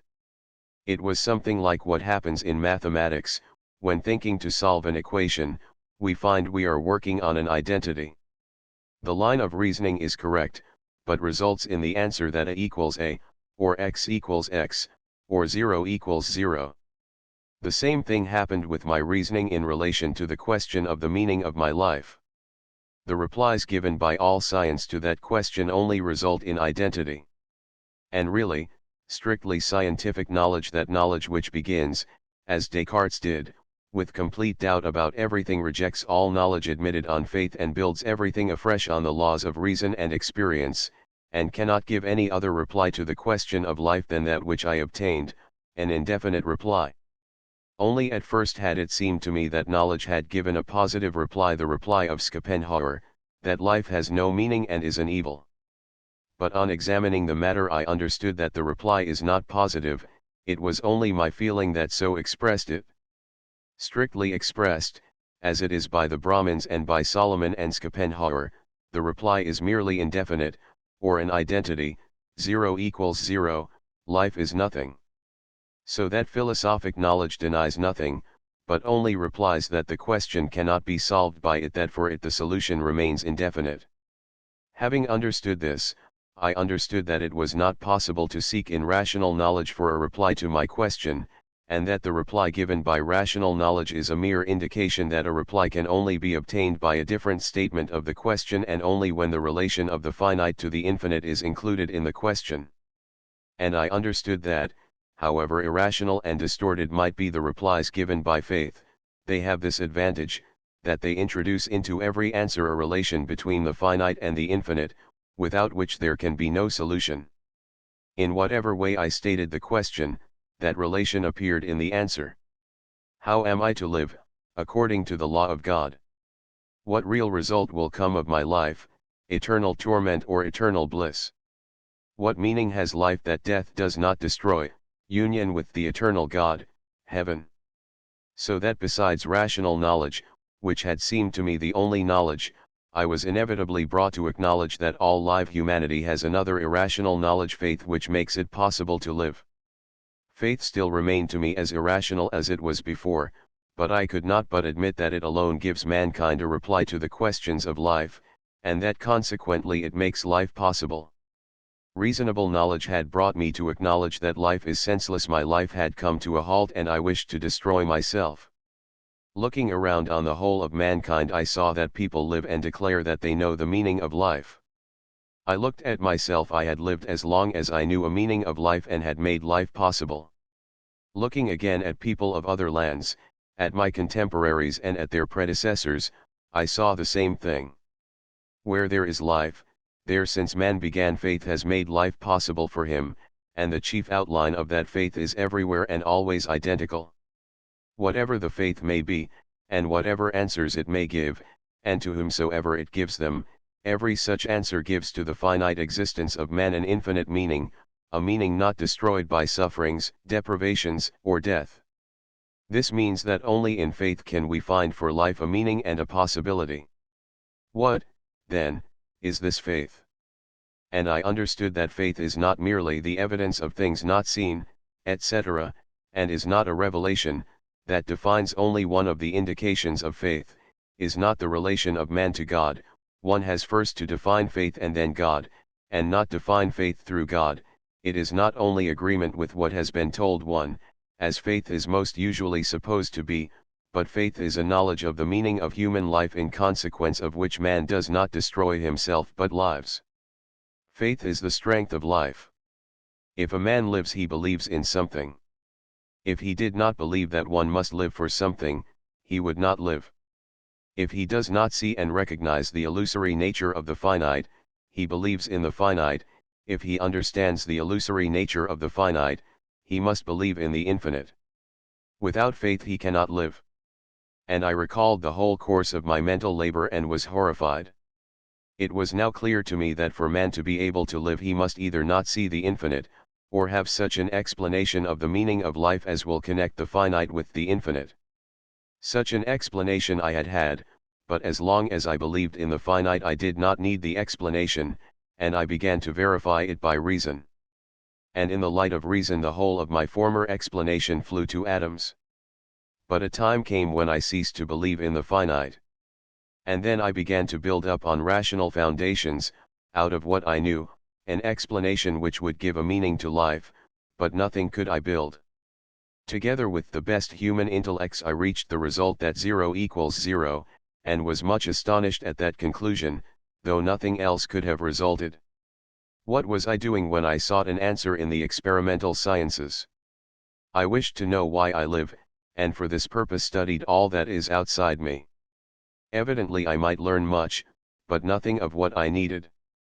What was I doing when I sought an answer in philosophical knowledge?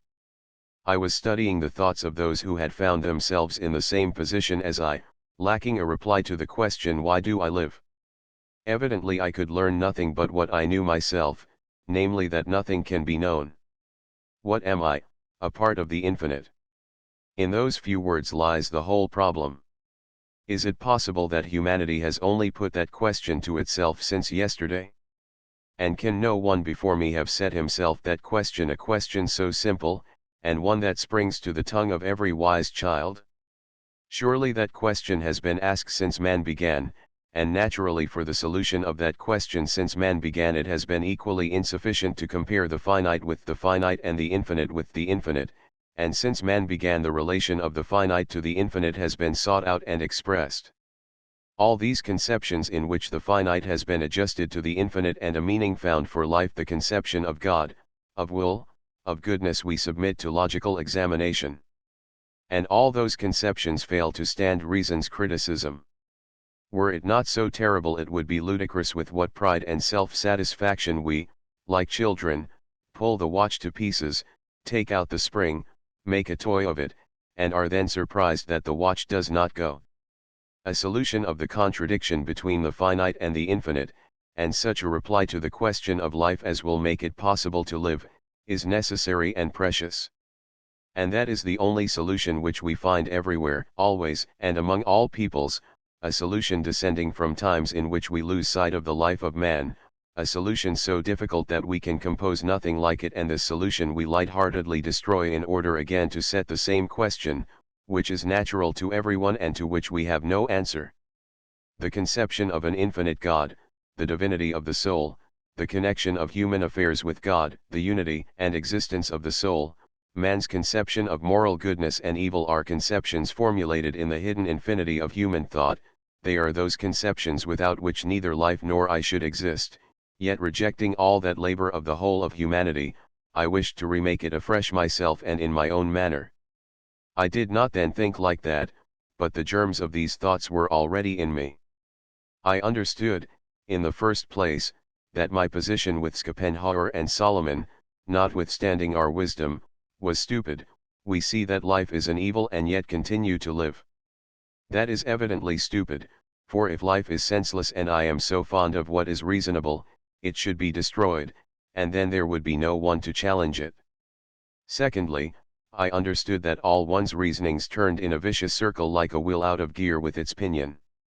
However much and however well we may reason, we cannot obtain a reply to the question, and 0 will always equal 0, and therefore our path is probably erroneous. Thirdly, I began to understand that in the replies given by faith is stored up the deepest human wisdom, and that I had no right to deny them on the ground of reason, and that those answers are the only ones which reply to life's question. X. I understood this, but it made matters no better for me. I was now ready to accept any faith if only it did not demand of me a direct denial of reason, which would be a falsehood. And I studied Buddhism and Mohammedanism from books, and most of all I studied Christianity both from books and from the people around me.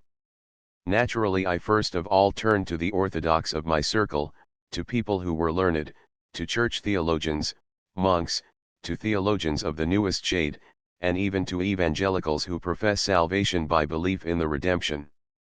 And I seized on these believers and questioned them as to their beliefs and their understanding of the meaning of life. But though I made all possible concessions, and avoided all disputes, I could not accept the faith of these people. I saw that what they gave out as their faith did not explain the meaning of life but obscured it, and that they themselves affirmed their belief not to answer that question of life which brought me to faith, but for some other aims alien to me.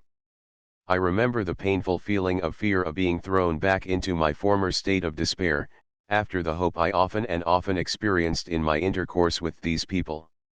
The more fully they explained to me their doctrines, the more clearly did I perceive their error and realized that my hope of finding in their belief an explanation of the meaning of life was vain.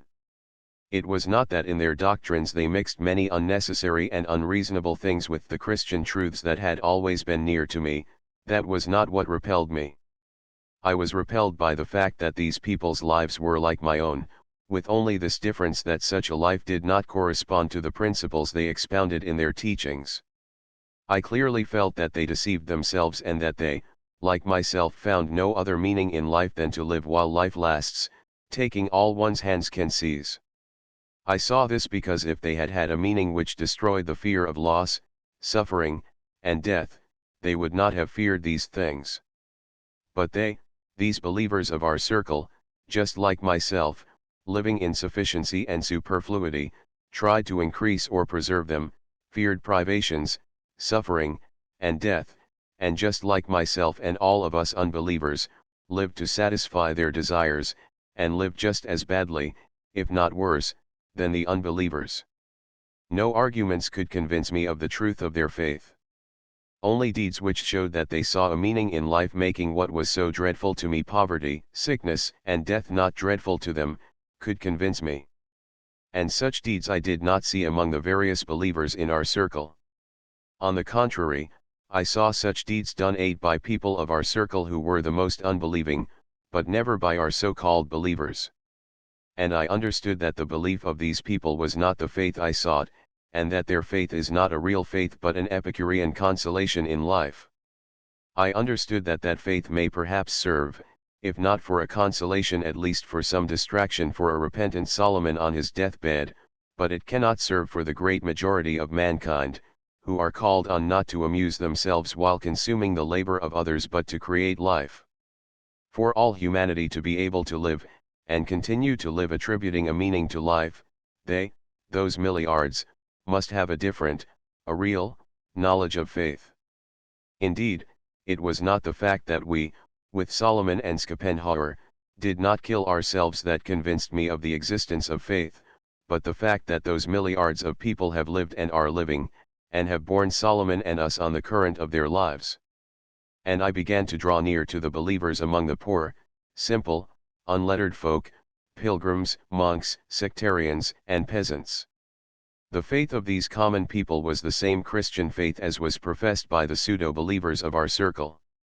Among them, too, I found a great deal of superstition mixed with the Christian truths, but the difference was that the superstitions of the believers of our circle were quite unnecessary to them and were not in conformity with their lives, being merely a kind of Epicurean diversion, but the superstitions of the believers among the laboring masses conformed so with their lives that it was impossible to imagine them to oneself without those superstitions, which were a necessary condition of their life.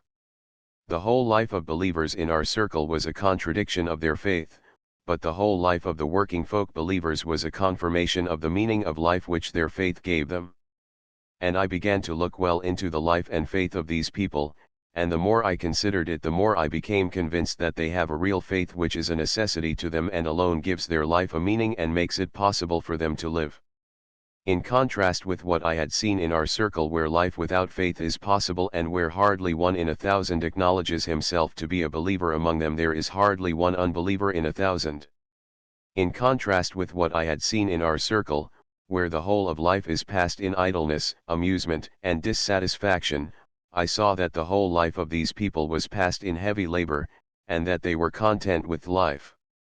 In contradistinction to the way in which people of our circle oppose fate and complain of it on account of deprivations and sufferings, these people accepted illness and sorrow without any perplexity or opposition, and with a quiet and firm conviction that all is good.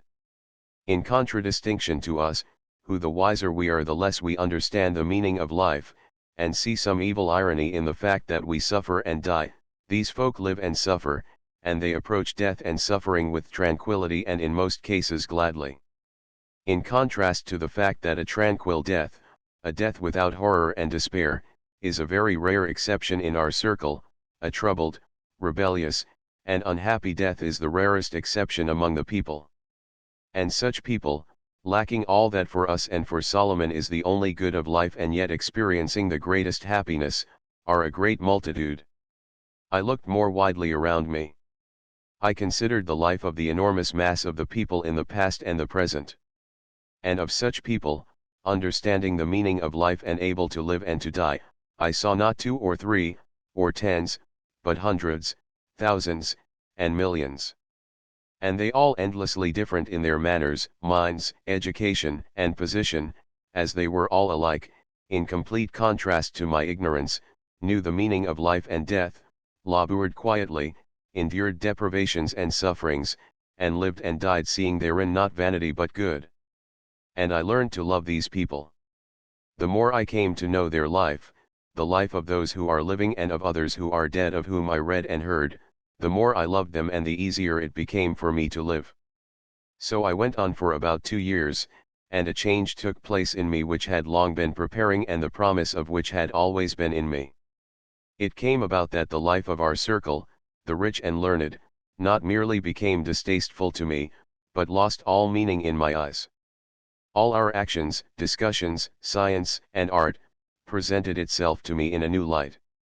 I understood that it is all merely self-indulgence, and that to find a meaning in it is impossible, while the life of the whole laboring people, the whole of mankind who produce life, appeared to me in its true significance.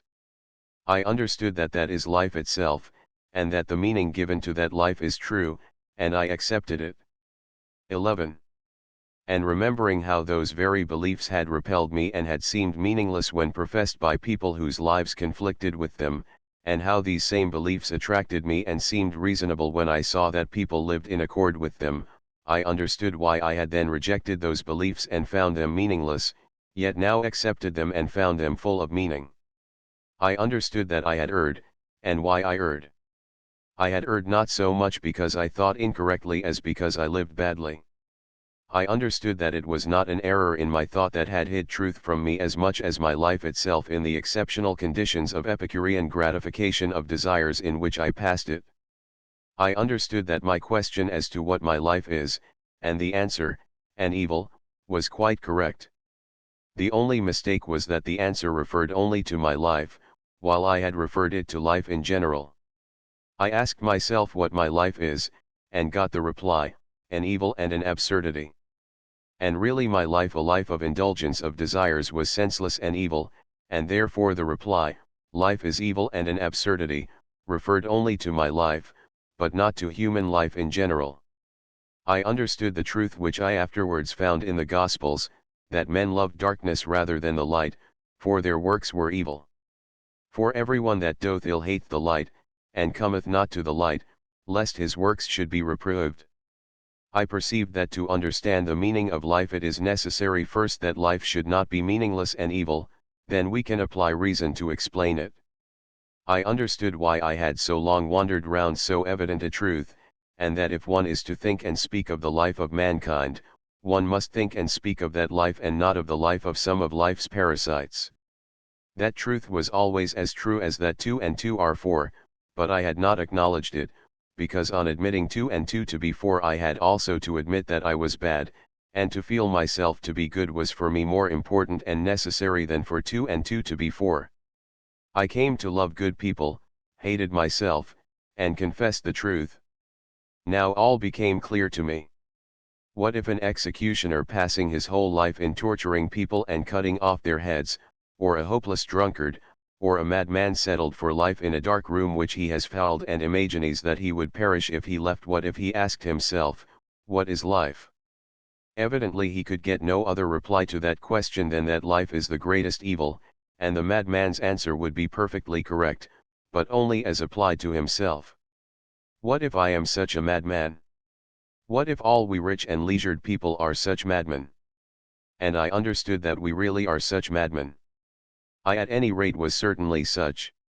And indeed a bird is so made that it must fly, collect food, and build a nest, and when I see that a bird does this I have pleasure in its joy. A goat, a hare, and a wolf are so made that they must feed themselves, and must breed and feed their family, and when they do so I feel firmly assured that they are happy and that their life is a reasonable one. Then what should a man do? He too should produce his living as the animals do, but with this difference, that he will perish if he does it alone. He must obtain it not for himself but for all. And when he does that, I have a firm assurance that he is happy and that his life is reasonable. But what had I done during the whole 30 years of my responsible life? Far from producing sustenance for all, I did not even produce it for myself. I lived as a parasite, and on asking myself, what is the use of my life? I got the reply, no use. If the meaning of human life lies in supporting it, how could I, who for 30 years had been engaged not on supporting life but on destroying it in myself and in others, how could I obtain any other answer than that my life was senseless and an evil? It was both senseless and evil. The life of the world endures by someone's will, by the life of the whole world, and by our lives someone fulfills his purpose. To hope to understand the meaning of that will, one must first perform it by doing what is wanted of us. But if I will not do what is wanted of me, I shall never understand what is wanted of me, and still less what is wanted of us all and of the whole world. If a naked, hungry beggar has been taken from the crossroads, brought into a building belonging to a beautiful establishment, fed, supplied with drink, and obliged to move a handle up and down, evidently, before discussing why he was taken, why he should move the handle, and whether the whole establishment is reasonably arranged, the beggar should first of all move the handle. If he moves the handle, he will understand that it works a pump, that the pump draws water and that the water irrigates the garden beds. Then he will be taken from the pumping station to another place where he will gather fruits and will enter into the joy of his master, and, passing from lower to higher work, will understand more and more of the arrangements of the establishment, and taking part in it will never think of asking why he is there, and will certainly not reproach the master. So those who do his will, the simple, unlearned working folk, whom we regard as cattle, do not reproach the master, but we, the wise, eat the master's food but do not do what the master wishes, and instead of doing it sit in a circle and discuss, why should that handle be moved? Isn't it stupid? So we have decided. We have decided that the master is stupid, or does not exist, and that we are wise, only we feel that we are quite useless and that we must somehow do away with ourselves. 12. The consciousness of the error in reasonable knowledge helped me to free myself from the temptation of idle ratiocination. The conviction that knowledge of truth can only be found by living led me to doubt the rightness of my life, but I was saved only by the fact that I was able to tear myself from my exclusiveness and to see the real life of the plain working people, and to understand that it alone is real life. I understood that if I wished to understand life and its meaning, I must not live the life of a parasite, but must live a real life, and taking the meaning given to life by real humanity and merging myself in that life, verify it. During that time this is what happened to me. During that whole year, when I was asking myself almost every moment whether I should not end matters with a noose or a bullet, all that time, together with the course of thought and observation about which I have spoken, my heart was oppressed with a painful feeling, which I can only describe as a search for God. I say that that search for God was not reasoning, but a feeling, because that search proceeded not from the course of my thoughts, it was even directly contrary to them, but proceeded from the heart. It was a feeling of fear, orphanage, isolation in a strange land, and a hope of help from someone. Though I was quite convinced of the impossibility of proving the existence of a deity, Kant had shown, and I quite understood him, that it could not be proved, I yet sought for God, hoped that I should find him, and from old habit addressed prayers to that which I sought but had not found. I went over in my mind the arguments of Kant and Schopenhauer showing the impossibility of proving the existence of a God, and I began to verify those arguments and to refute them. Cause, said I to myself, is not a category of thought such as are time and space. If I exist, there must be some cause for it, and a cause of causes. And that first cause of all is what men have called God. And I paused on that thought, and tried with all my being to recognize the presence of that cause.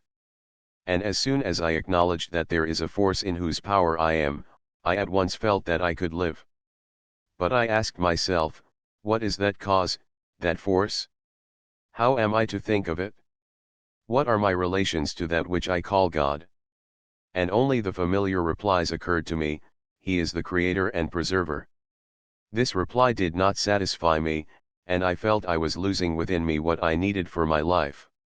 I became terrified and began to pray to Him whom I sought, that He should help me. But the more I prayed, the more apparent it became to me that He did not hear me, and that there was no one to whom to address myself. And with despair in my heart that there is no God at all, I said, Lord, have mercy, Save me. Lord, teach me. But no one had mercy on me, and I felt that my life was coming to a standstill. But again and again, from various sides, I returned to the same conclusion that I could not have come into the world without any cause or reason or meaning. I could not be such a fledgling fallen from its nest as I felt myself to be. Or, granting that I be such, lying on my back crying in the high grass, even then I cry because I know that a mother has borne me within her, has hatched me, warmed me, fed me, and loved me. Where is she, that mother? If I have been deserted, who has deserted me? I cannot hide from myself that someone bored me, loving me. Who was that someone? Again God. He knows and sees my searching, my despair, and my struggle. He exists, said I to myself. And I had only for an instant to admit that, and at once life rose within me, and I felt the possibility and joy of being. But again, from the admission of the existence of a God I went on to seek my relation with him, and again I imagined that God our Creator in three persons who sent his Son, the Savior, and again that God, detached from the world and from me, melted like a block of ice, melted before my eyes, and again nothing remained, and again the spring of life dried up within me, and I despaired and felt that I had nothing to do but to kill myself. And the worst of all was, that I felt I could not do it. Not twice or three times, but tens and hundreds of times, I reached those conditions, first of joy and animation, and then of despair and consciousness of the impossibility of living. I remember that it was in early spring, I was alone in the wood listening to its sounds. I listened and thought ever of the same thing, as I had constantly done during those last 3 years. I was again seeking God. Very well, there is no God, said I to myself, there is no one who is not my imagination but a reality like my whole life. He does not exist, and no miracles can prove his existence, because the miracles would be my imagination, besides being irrational. But my perception of God, of him whom I seek, I ask myself, where has that perception come from? And again at this thought the glad waves of life rose within me. All that was around me came to life and received a meaning. But my joy did not last long. My mind continued its work. The conception of God is not God, said I to myself. The conception is what takes place within me. The conception of God is something I can evoke or can refrain from evoking in myself. That is not what I seek. I seek that without which there can be no life. And again all around me and within me began to die, and again I wished to kill myself. But then I turned my gaze upon myself, on what went on within me, and I remembered all those cessations of life and reanimations that recurred within me hundreds of times. I remembered that I only lived at those times when I believed in God. As it was before, so it was now, I need only be aware of God to live, I need only forget him, or disbelieve him, and I died. What is this animation and dying? I do not live when I lose belief in the existence of God. I should long ago have killed myself had I not had a dim hope of finding him. I live, really live, only when I feel him and seek him. What more do you seek? Exclaimed a voice within me. This is he. He is that without which one cannot live. To know God and to live is one and the same thing. God is life. Live seeking God, and then you will not live without God. And more than ever before, all within me and around me lit up, and the light did not again abandon me. And I was saved from suicide. When and how this change occurred I could not say. As imperceptibly and gradually the force of life in me had been destroyed and I had reached the impossibility of living, a cessation of life and the necessity of suicide, so imperceptibly and gradually did that force of life return to me. And strange to say the strength of life which returned to me was not new, but quite old, the same that had borne me along in my earliest days. I quite returned to what belonged to my earliest childhood and youth. I returned to the belief in that will which produced me and desires something of me. I returned to the belief that the chief and only aim of my life is to be better, i.e. to live in accord with that will. and I return to the belief that I can find the expression of that will in what humanity, in the distant past hidden from, has produced for its guidance, that is to say, I return to a belief in God, in moral perfection, and in a tradition transmitting the meaning of life. There was only this difference, that then all this was accepted unconsciously, while now I knew that without it I could not live. What happened to me was something like this: I was put into a boat, I do not remember when, and pushed off from an unknown shore, shown the direction of the opposite shore, had oars put into my unpracticed hands, and was left alone. I rowed as best I could and moved forward, but the further I advanced towards the middle of the stream the more rapid grew the current bearing me away from my goal, and the more frequently did I encounter others, like myself, borne away by the stream. There were a few rowers who continued to row, there were others who had abandoned their oars, there were large boats and immense vessels full of people. Some struggled against the current, others yielded to it. And the further I went the more, seeing the progress down the current of all those who were adrift, I forgot the direction given me. In the very center of the stream, amid the crowd of boats and vessels which were being borne downstream, I quite lost my direction and abandoned my oars. Around me on all sides, with mirth and rejoicing, people with sails and oars were borne down the stream, assuring me and each other that no other direction was possible. And I believed them and floated with them. And I was carried far, so far that I heard the roar of the rapids in which I must be shattered, and I saw boats shattered in them. And I recollected myself. I was long unable to understand what had happened to me. I saw before me nothing but destruction, towards which I was rushing and which I feared. I saw no safety anywhere and did not know what to do, but, looking back, I perceived innumerable boats which unceasingly and strenuously pushed across the stream, and I remembered about the shore, the oars, and the direction, and began to pull back upwards against the stream and towards the shore. That shore was God, that direction was tradition, the oars were the freedom given me to pull for the shore and unite with God. And so the force of life was renewed in me and I again began to live. 13.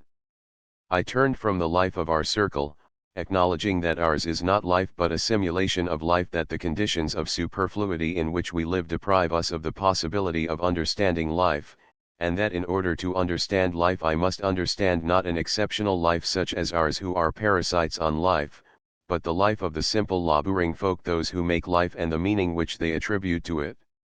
The simplest laboring people around me were the Russian people, and I turned to them and to the meaning of life which they give. That meaning, if one can put it into words, was as follows: every man has come into this world by the will of God.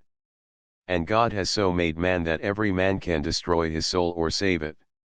The aim of man in life is to save his soul, and to save his soul he must live godly, and to live godly he must renounce all the pleasures of life, must labor, humble himself, suffer, and be merciful. That meaning the people obtain from the whole teaching of faith transmitted to them by their pastors and by the traditions that live among the people. This meaning was clear to me and near to my heart. But together with this meaning of the popular faith of our non-sectarian folk, among whom I live, much was inseparably bound up that revolted me and seemed to me inexplicable: sacraments, church services, fasts, and the adoration of relics and icons. The people cannot separate the one from the other, nor could I. And strange as much of what entered into the faith of these people was to me, I accepted everything, and attended the services, knelt morning and evening in prayer, fasted, and prepared to receive the Eucharist, and at first my reason did not resist anything. The very things that had formerly seemed to me impossible did not now evoke in me any opposition. My relations to faith before and after were quite different. Formerly life itself seemed to me full of meaning, and faith presented itself as the arbitrary assertion of propositions to me quite unnecessary, unreasonable, and disconnected from life. I then asked myself what meaning those propositions had, and, convinced that they had none, I rejected them. Now on the contrary I knew firmly that my life otherwise has, and can have, no meaning, and the articles of faith were far from presenting themselves to me as unnecessary. On the contrary, I had been led by indubitable experience to the conviction that only these propositions presented by faith give life a meaning. Formerly I looked on them as on some quite unnecessary gibberish, but now, if I did not understand them, I yet knew that they had a meaning, and I said to myself that I must learn to understand them. I argued as follows, telling myself that the knowledge of faith flows, like all humanity with its reason, from a mysterious source. That source is God, the origin both of the human body and the human reason. As my body has descended to me from God, so also has my reason and my understanding of life, and consequently the various stages of the development of that understanding of life cannot be false. All that people sincerely believe in must be true. It may be differently expressed, but it cannot be a lie, and therefore if it presents itself to me as a lie, that only means that I have not understood it. Furthermore, I said to myself, the essence of every faith consists in its giving life a meaning which death does not destroy. Naturally, for a faith to be able to reply to the questions of a king dying in luxury, of an old slave tormented by overwork, of an unreasoning child, of a wise old man, of a half-wit old woman, of a young and happy wife, of a youth tormented by passions, of all people in the most varied conditions of life and education, if there is one reply to the one eternal question of life, why do I live and what will result from my life? The reply, though one in its essence, must be endlessly varied in its presentation, and the more it is one, the more true and profound it is, the more strange and deformed must it naturally appear in its attempted expression, conformably to the education and position of each person. But this argument, justifying in my eyes the queerness of much on the ritual side of religion, did not suffice to allow me in the one great affair of life, religion, to do things which seemed to me questionable. With all my soul I wished to be in a position to mingle with the people, fulfilling the ritual side of their religion, but I could not do it.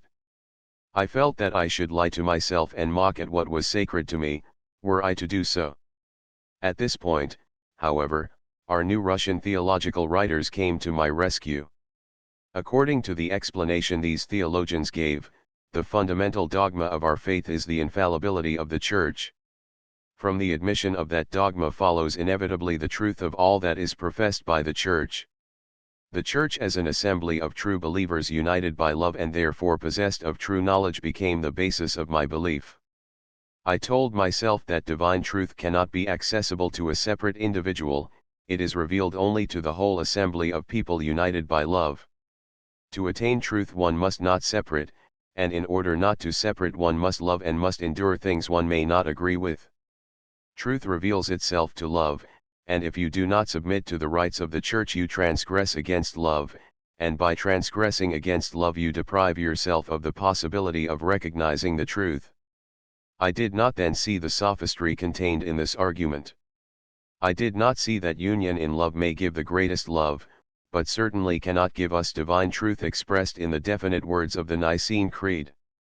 I also did not perceive that love cannot make a certain expression of truth an obligatory condition of union. I did not then see these mistakes in the argument, and thanks to it was able to accept and perform all the rites of the Orthodox Church without understanding most of them. I then tried with all the strength of my soul to avoid all arguments and contradictions, and tried to explain as reasonably as possible the Church statements I encountered. When fulfilling the rites of the Church I humbled my reason and submitted to the tradition possessed by all humanity. I united myself with my forefathers, the father, mother, and grandparents I loved. They and all my predecessors believed and lived, and they produced me. I united myself also with the missions of the common people whom I respected. Moreover, those actions had nothing bad in themselves, bad I considered the indulgence of one's desires. When rising early for church services I knew I was doing well, if only because I was sacrificing my bodily ease to humble my mental pride, for the sake of union with my ancestors and contemporaries, and for the sake of finding the meaning of life. It was the same with my preparations to receive communion, and with the daily reading of prayers with genuflections, and also with the observance of all the fasts. However insignificant these sacrifices might be, I made them for the sake of something good.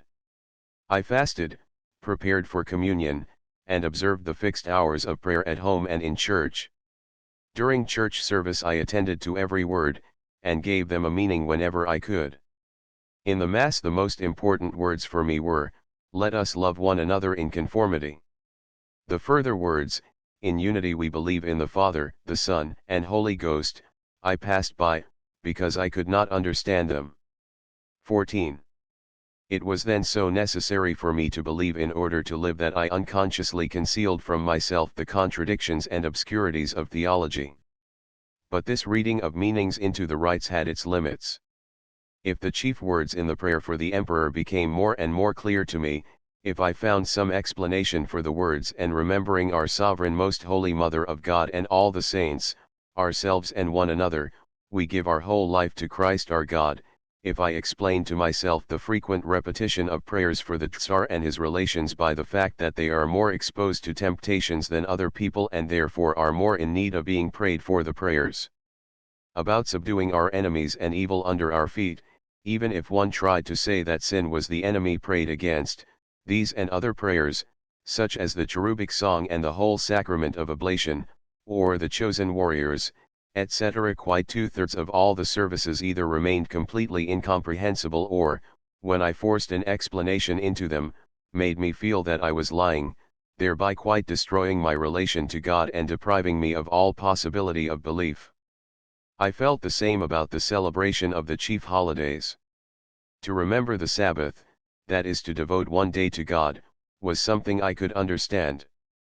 But the chief holiday was in commemoration of the resurrection, the reality of which I could not picture to myself or understand. And that name of resurrection was also given the weekly holiday. 9 And on those days the sacrament of the Eucharist was administered, which was quite unintelligible to me. The rest of the 12 great holidays, except Christmas, commemorated miracles, the things I tried not to think about in order not to deny, the Ascension, Pentecost, Epiphany, the Feast of the Intercession of the Holy Virgin, etc. At the celebration of these holidays, feeling that importance was being attributed to the very things that to me presented a negative importance, I either devised tranquilizing explanations or shut my eyes in order not to see what tempted me. Most of all this happened to me when taking part in the most usual sacraments, which are considered the most important, baptism and communion. There I encountered not incomprehensible but fully comprehensible doings which seemed to me to lead into temptation, and I was in a dilemma whether to lie or to reject them. Never shall I forget the painful feeling I experienced the day I received the Eucharist for the first time after many years. The service, confession, and prayers were quite intelligible and produced in me a glad consciousness that the meaning of life was being revealed to me. The communion itself I explained as an act performed in remembrance of Christ, and indicating a purification from sin and the full acceptance of Christ's teaching. If that explanation was artificial, I did not notice its artificiality, so happy was I at humbling and abasing myself before the priest, a simple, timid country clergyman, turning all the dirt out of my soul and confessing my vices. So glad was I to merge in thought with the humility of the fathers who wrote the prayers of the office, so glad was I of union with all who have believed and now believe, that I did not notice the artificiality of my explanation. But when I approached the altar gates, and the priest made me say that I believed that what I was about to swallow was truly flesh and blood, I felt a pain in my heart. It was not merely a false note, it was a cruel demand made by someone or other who evidently had never known what faith is. I now permit myself to say that it was a cruel demand, but I did not then think so, only it was indescribably painful to me. I was no longer in the position in which I had been in youth when I thought all in life was clear. I had indeed come to faith because, apart from faith, I had found nothing, certainly nothing, except destruction. Therefore to throw away that faith was impossible, and I submitted. And I found in my soul a feeling which helped me to endure it. This was the feeling of self-abasement and humility. I humbled myself, swallowed that flesh and blood without any blasphemous feelings and with a wish to believe. But the blow had been struck and, knowing what awaited me, I could not go a second time. I continued to fulfill the rites of the church and still believed that the doctrine I was following contained the truth, when something happened to me which I now understand but which then seemed strange. I was listening to the conversation of an illiterate peasant, a pilgrim, about God, faith, life, and salvation, when a knowledge of faith revealed itself to me. I drew near to the people, listening to their opinions of life and faith, and I understood the truth more and more. So also was it when I read the lives of holy men, which became my favorite books. Putting aside the miracles and regarding them as fables illustrating thoughts, this reading revealed to me life's meaning. There were the lives of Macarius the Great, the story of Buddha, there were the words of Saint John Chrysostom, and there were the stories of the traveler in the well, the monk who found some gold, and of Peter the publican. There were stories of the martyrs, all announcing that death does not exclude life, and there were the stories of ignorant, stupid men, who knew nothing of the teaching of the church but who yet were saved. But as soon as I met learned believers or took up their books, doubt of myself, dissatisfaction, and exasperated disputation were roused within me, and I felt that the more I entered into the meaning of these men's speech, the more I went astray from truth and approached an abyss. 15. How often I envied the peasants their illiteracy and lack of learning. Those statements in the creeds which to me were evident absurdities, for them contained nothing false, they could accept them and could believe in the truth I believed in. Only to me, unhappy man, was it clear that with truth falsehood was interwoven by finest threads, and that I could not accept it in that form. So I lived for about 3 years. At first, when I was only slightly associated with truth as a catechumen and was only scenting out what seemed to me clearest, these encounters struck me less. When I did not understand anything, I said, "It is my fault, I am sinful," but the more I became imbued with the truths I was learning, the more they became the basis of my life, the more oppressive and the more painful became these encounters and the sharper became the line between what I do not understand because I am not able to understand it, and what cannot be understood except by lying to oneself. In spite of my doubts and sufferings I still clung to the Orthodox Church. But questions of life arose which had to be decided, and the decision of these questions by the Church contrary to the very basis of the belief by which I lived obliged me at last to renounce communion with orthodoxy as impossible. These questions were, first the relation of the Orthodox Eastern Church to other churches, to the Catholics and to the so-called sectarians. At that time, in consequence of my interest in religion, I came into touch with believers of various faiths, Catholics, Protestants, Old Believers, Mologons 10 and others. And I met among them many men of lofty morals who were truly religious. I wished to be a brother to them. And what happened? That teaching which promised to unite all in one faith and love, that very teaching, in the person of its best representatives, told me that these men were all living a lie, that what gave them their power of life was a temptation of the devil, and that we alone possess the only possible truth. And I saw that all who do not profess an identical faith with themselves are considered by the Orthodox to be heretics, just as the Catholics and others consider the Orthodox to be heretics. And I saw that the Orthodox, though they try to hide this, regard with hostility all who do not express their faith by the same external symbols and words as themselves, and this is naturally so, first, because the assertion that you are in falsehood and I am in truth, is the most cruel thing one man can say to another, and secondly, because a man loving his children and brothers cannot help being hostile to those who wish to pervert his children and brothers to a false belief. And that hostility is increased in proportion to one's greater knowledge of theology. And to me, who considered that truth lay in union by love, it became self-evident that theology was itself destroying what it ought to produce. This offense is so obvious to us educated people who have lived in countries where various religions are professed and have seen the contempt, self-assurance, and invincible contradiction with which Catholics behave to the Orthodox Greeks and to the Protestants, and the Orthodox to Catholics and Protestants, and the Protestants to the two others, and the similar attitude of Old Believers, Pashkovites, Russian evangelicals, Shakers, and all religions, that the very obviousness of the temptation at first perplexes us.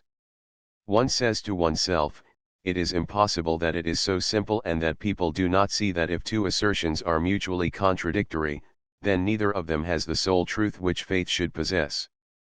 There is something else here, there must be some explanation. I thought there was, and sought that explanation and read all I could on the subject, and consulted all whom I could. And no one gave me any explanation, except the one which causes the Sumsky Hussars to consider the Sumsky Hussars the best regiment in the world, and the Yellow Uhlans to consider that the best regiment in the world is the Yellow Uhlans. The ecclesiastics of all the different creeds, through their best representatives, told me nothing but that they believed themselves to have the truth and the others to be in error, and that all they could do was to pray for them. I went to archimandrites, bishops, elders, monks of the strictest orders, and asked them, but none of them made any attempt to explain the matter to me except one man, who explained it all, and explained it so that I never asked anyone any more about it. I said that for every unbeliever turning to a belief, and all our young generation are in a position to do so, the question that presents itself first is, why is truth not in Lutheranism nor in Catholicism, but in Orthodoxy? Educated in the high school, he cannot help knowing what the peasants do not know, that the Protestants and Catholics equally affirm that their faith is the only true one. Historical evidence, twisted by each religion in its own favor, is insufficient. Is it not possible, said I, to understand the teaching in a loftier way, so that from its height the differences should disappear, as they do for one who believes truly? Can we not go further along a path like the one we are following with the old believers? They emphasize the fact that they have a differently shaped cross and different alleluias and a different procession round the altar. We reply, you believe in the Nicene Creed, in the 7 sacraments, and so do we. Let us hold to that, and in other matters do as you please. We have united with them by placing the essentials of faith above the unessentials. Now with the Catholics can we not say, you believe in so and so and in so and so, which are the chief things, and as for the filioque clause and the Pope, do as you please? Can we not say the same to the Protestants, uniting with them in what is most important? My interlocutor agreed with my thoughts, but told me that such conceptions would bring reproach of the spiritual authorities for deserting the faith of our forefathers, and this would produce a schism, and the vocation of the spiritual authorities is to safeguard in all its purity the Greco-Russian Orthodox faith inherited from our forefathers. And I understood it all. I am seeking a faith, the power of life, and they are seeking the best way to fulfill in the eyes of men certain human obligations. And fulfilling these human affairs, they fulfill them in a human way. However much they may talk of their pity for their erring brethren, and of addressing prayers for them to the throne of the Almighty to carry out human purposes, violence is necessary, and it has always been applied and is and will be applied. If of two religions each considers itself true and the other false, then men desiring to attract others to the truth will preach their own doctrine. And if a false teaching is preached to the inexperienced sons of their church which has the truth, then that church cannot but burn the books and remove the man who is misleading its sons. What is to be done with the sectarian burning, in the opinion of the Orthodox, with the fire of false doctrine, who in the most important affair of life, in faith, misleads the sons of the church? What can be done with him except to cut off his head or to incarcerate him? Under the Tsar Alexis Mikhailovich people were burned at the stake, that is to say, the severest method of punishment of the time was applied, and in our day also the severest method of punishment is applied: detention in solitary confinement. Point 11. The second relation of the Church to a question of life was with regard to war and executions. At that time Russia was at war. And Russians, in the name of Christian love, began to kill their fellow men. It was impossible not to think about this, and not to see that killing is an evil repugnant to the first principles of any faith. Yet prayers were said in the churches for the success of our arms, and the teachers of the faith acknowledged killing to be an act resulting from the faith.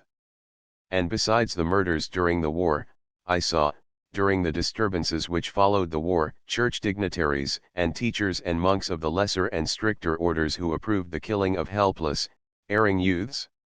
And I took note of all that is done by men who profess Christianity, and I was horrified. 16. And I ceased to doubt, and became fully convinced that not all was true in the religion I had joined. Formerly I should have said that it was all false, but I could not say so now. The whole of the people possessed a knowledge of the truth, for otherwise they could not have lived. Moreover, that knowledge was accessible to me, for I had felt it and had lived by it. But I no longer doubted that there was also falsehood in it. And all that had previously repelled me now presented itself vividly before me. And though I saw that among the peasants there was a smaller admixture of the lies that repelled me than among the representatives of the church, I still saw that in the people's belief also falsehood was mingled with the truth. But where did the truth and where did the falsehood come from? Both the falsehood and the truth were contained in the so-called holy tradition and in the scriptures. Both the falsehood and the truth had been handed down by what is called the church. And whether I liked or not, I was brought to the study and investigation of these writings and traditions which till now I had been so afraid to investigate. And I turned to the examination of that same theology which I had once rejected with such contempt as unnecessary. Formerly it seemed to me a series of unnecessary absurdities, when on all sides I was surrounded by manifestations of life which seemed to me clear and full of sense. Now I should have been glad to throw away what would not enter a healthy head, but I had nowhere to turn to.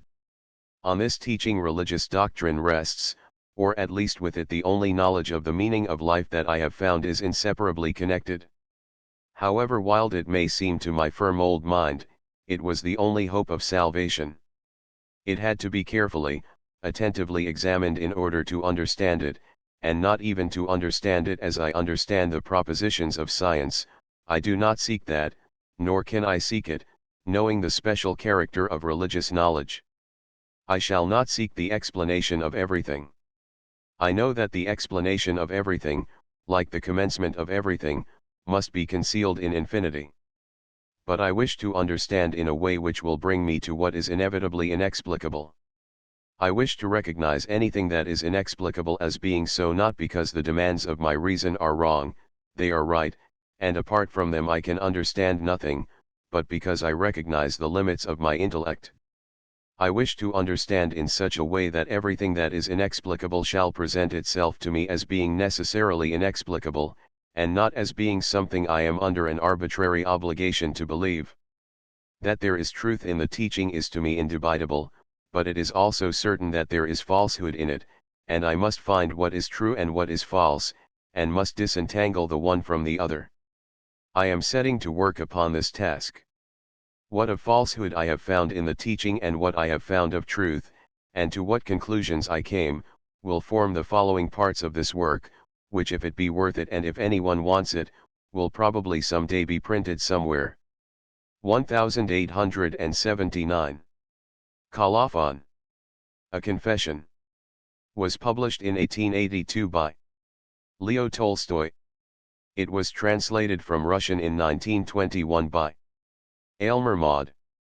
This ebook was produced for Standard eBooks by Alex Cabal, and is based on a transcription produced by Wikisource, and on digital scans from the Hathitrust Digital Library. The cover page is adapted from Leo Tolstoy Barefoot, a painting completed in 1901 by Ilyurapin. The cover and title pages feature the League Spartan and Swords Mill Gaudi typefaces created in 2014 and 2009 by the League of Movable Type. This edition was released on March 10, 2024, 7:09 p.m. and is based on Revision F92 DC9B. The first edition of this ebook was released on November 26, 2015, 8:18 p.m.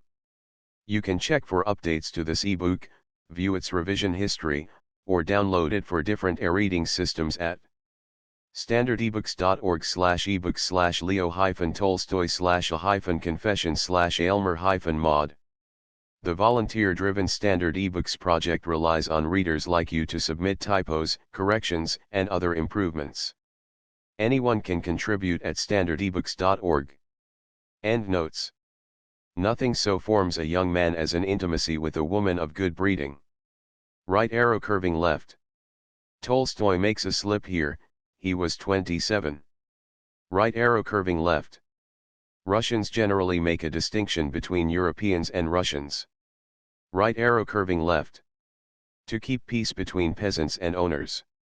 Right arrow curving left. A fermented drink prepared from mare's milk. Right arrow curving left. The Deciatina is about 2¾ acres. Right arrow curving left. Tolstoy's version differs slightly in a few places from our own authorized or revised version. I have followed his text, for in a letter to FET, quoted on p11, Volume 2, of My Life of Tolstoy, he says that the authorized English version of Ecclesiastes is bad. Right arrow curving left. This passage is noteworthy as being one of the few references made by Tolstoy at this period to the revolutionary or back to the people movement, in which many young men and women were risking and sacrificing home, property, and life itself from motives which had much in common with his own perception that the upper layers of society are parasitic and prey on the vitals of the people who support them. Right arrow curving left. In Russia, Sunday was called Resurrection Day. Right arrow curving left. A sect that rejects sacraments and ritual. Right arrow curving left. At the time this was written, capital punishment was considered to be abolished in Russia. Right arrow curving left.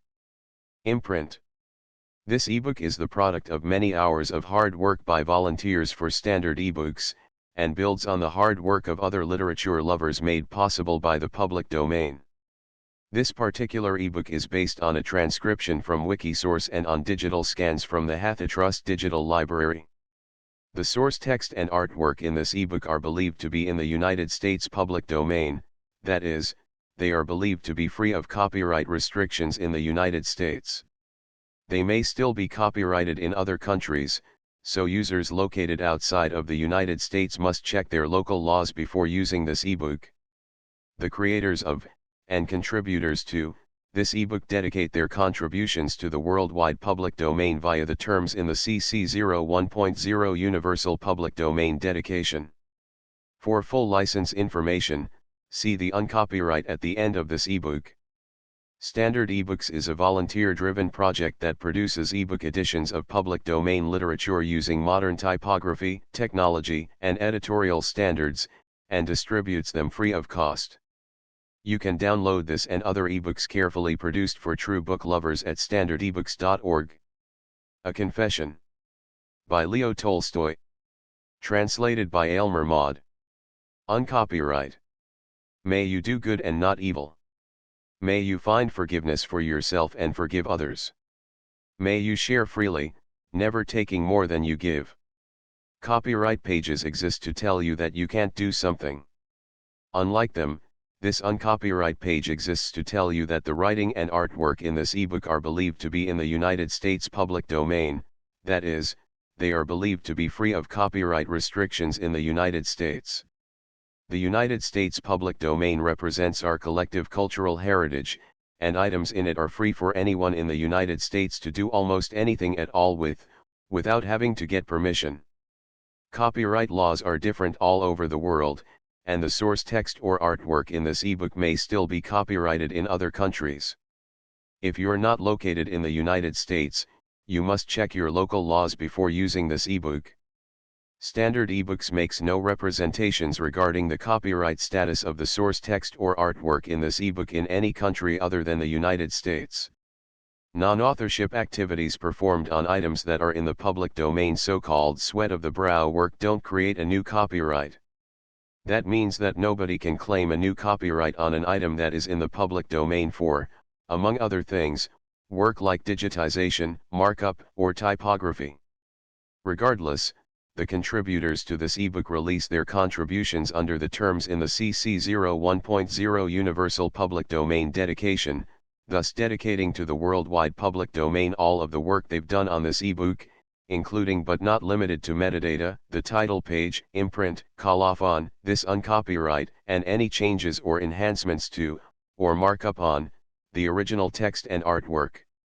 This dedication doesn't change the copyright status of the source text or artwork. We make this dedication in the interest of enriching our global cultural heritage, to promote free and libre culture around the world, and to give back to the unrestricted culture that has given all of us so much. Table of Contents. Title page. Imprint. I. 2. 3. 4. V. 6. 7. 8. 9. X. 11. 12. 13. 14. 15. 16. Afterword. Endnotes. Colophon. Uncopyright. Landmarks. A confession. Endnotes.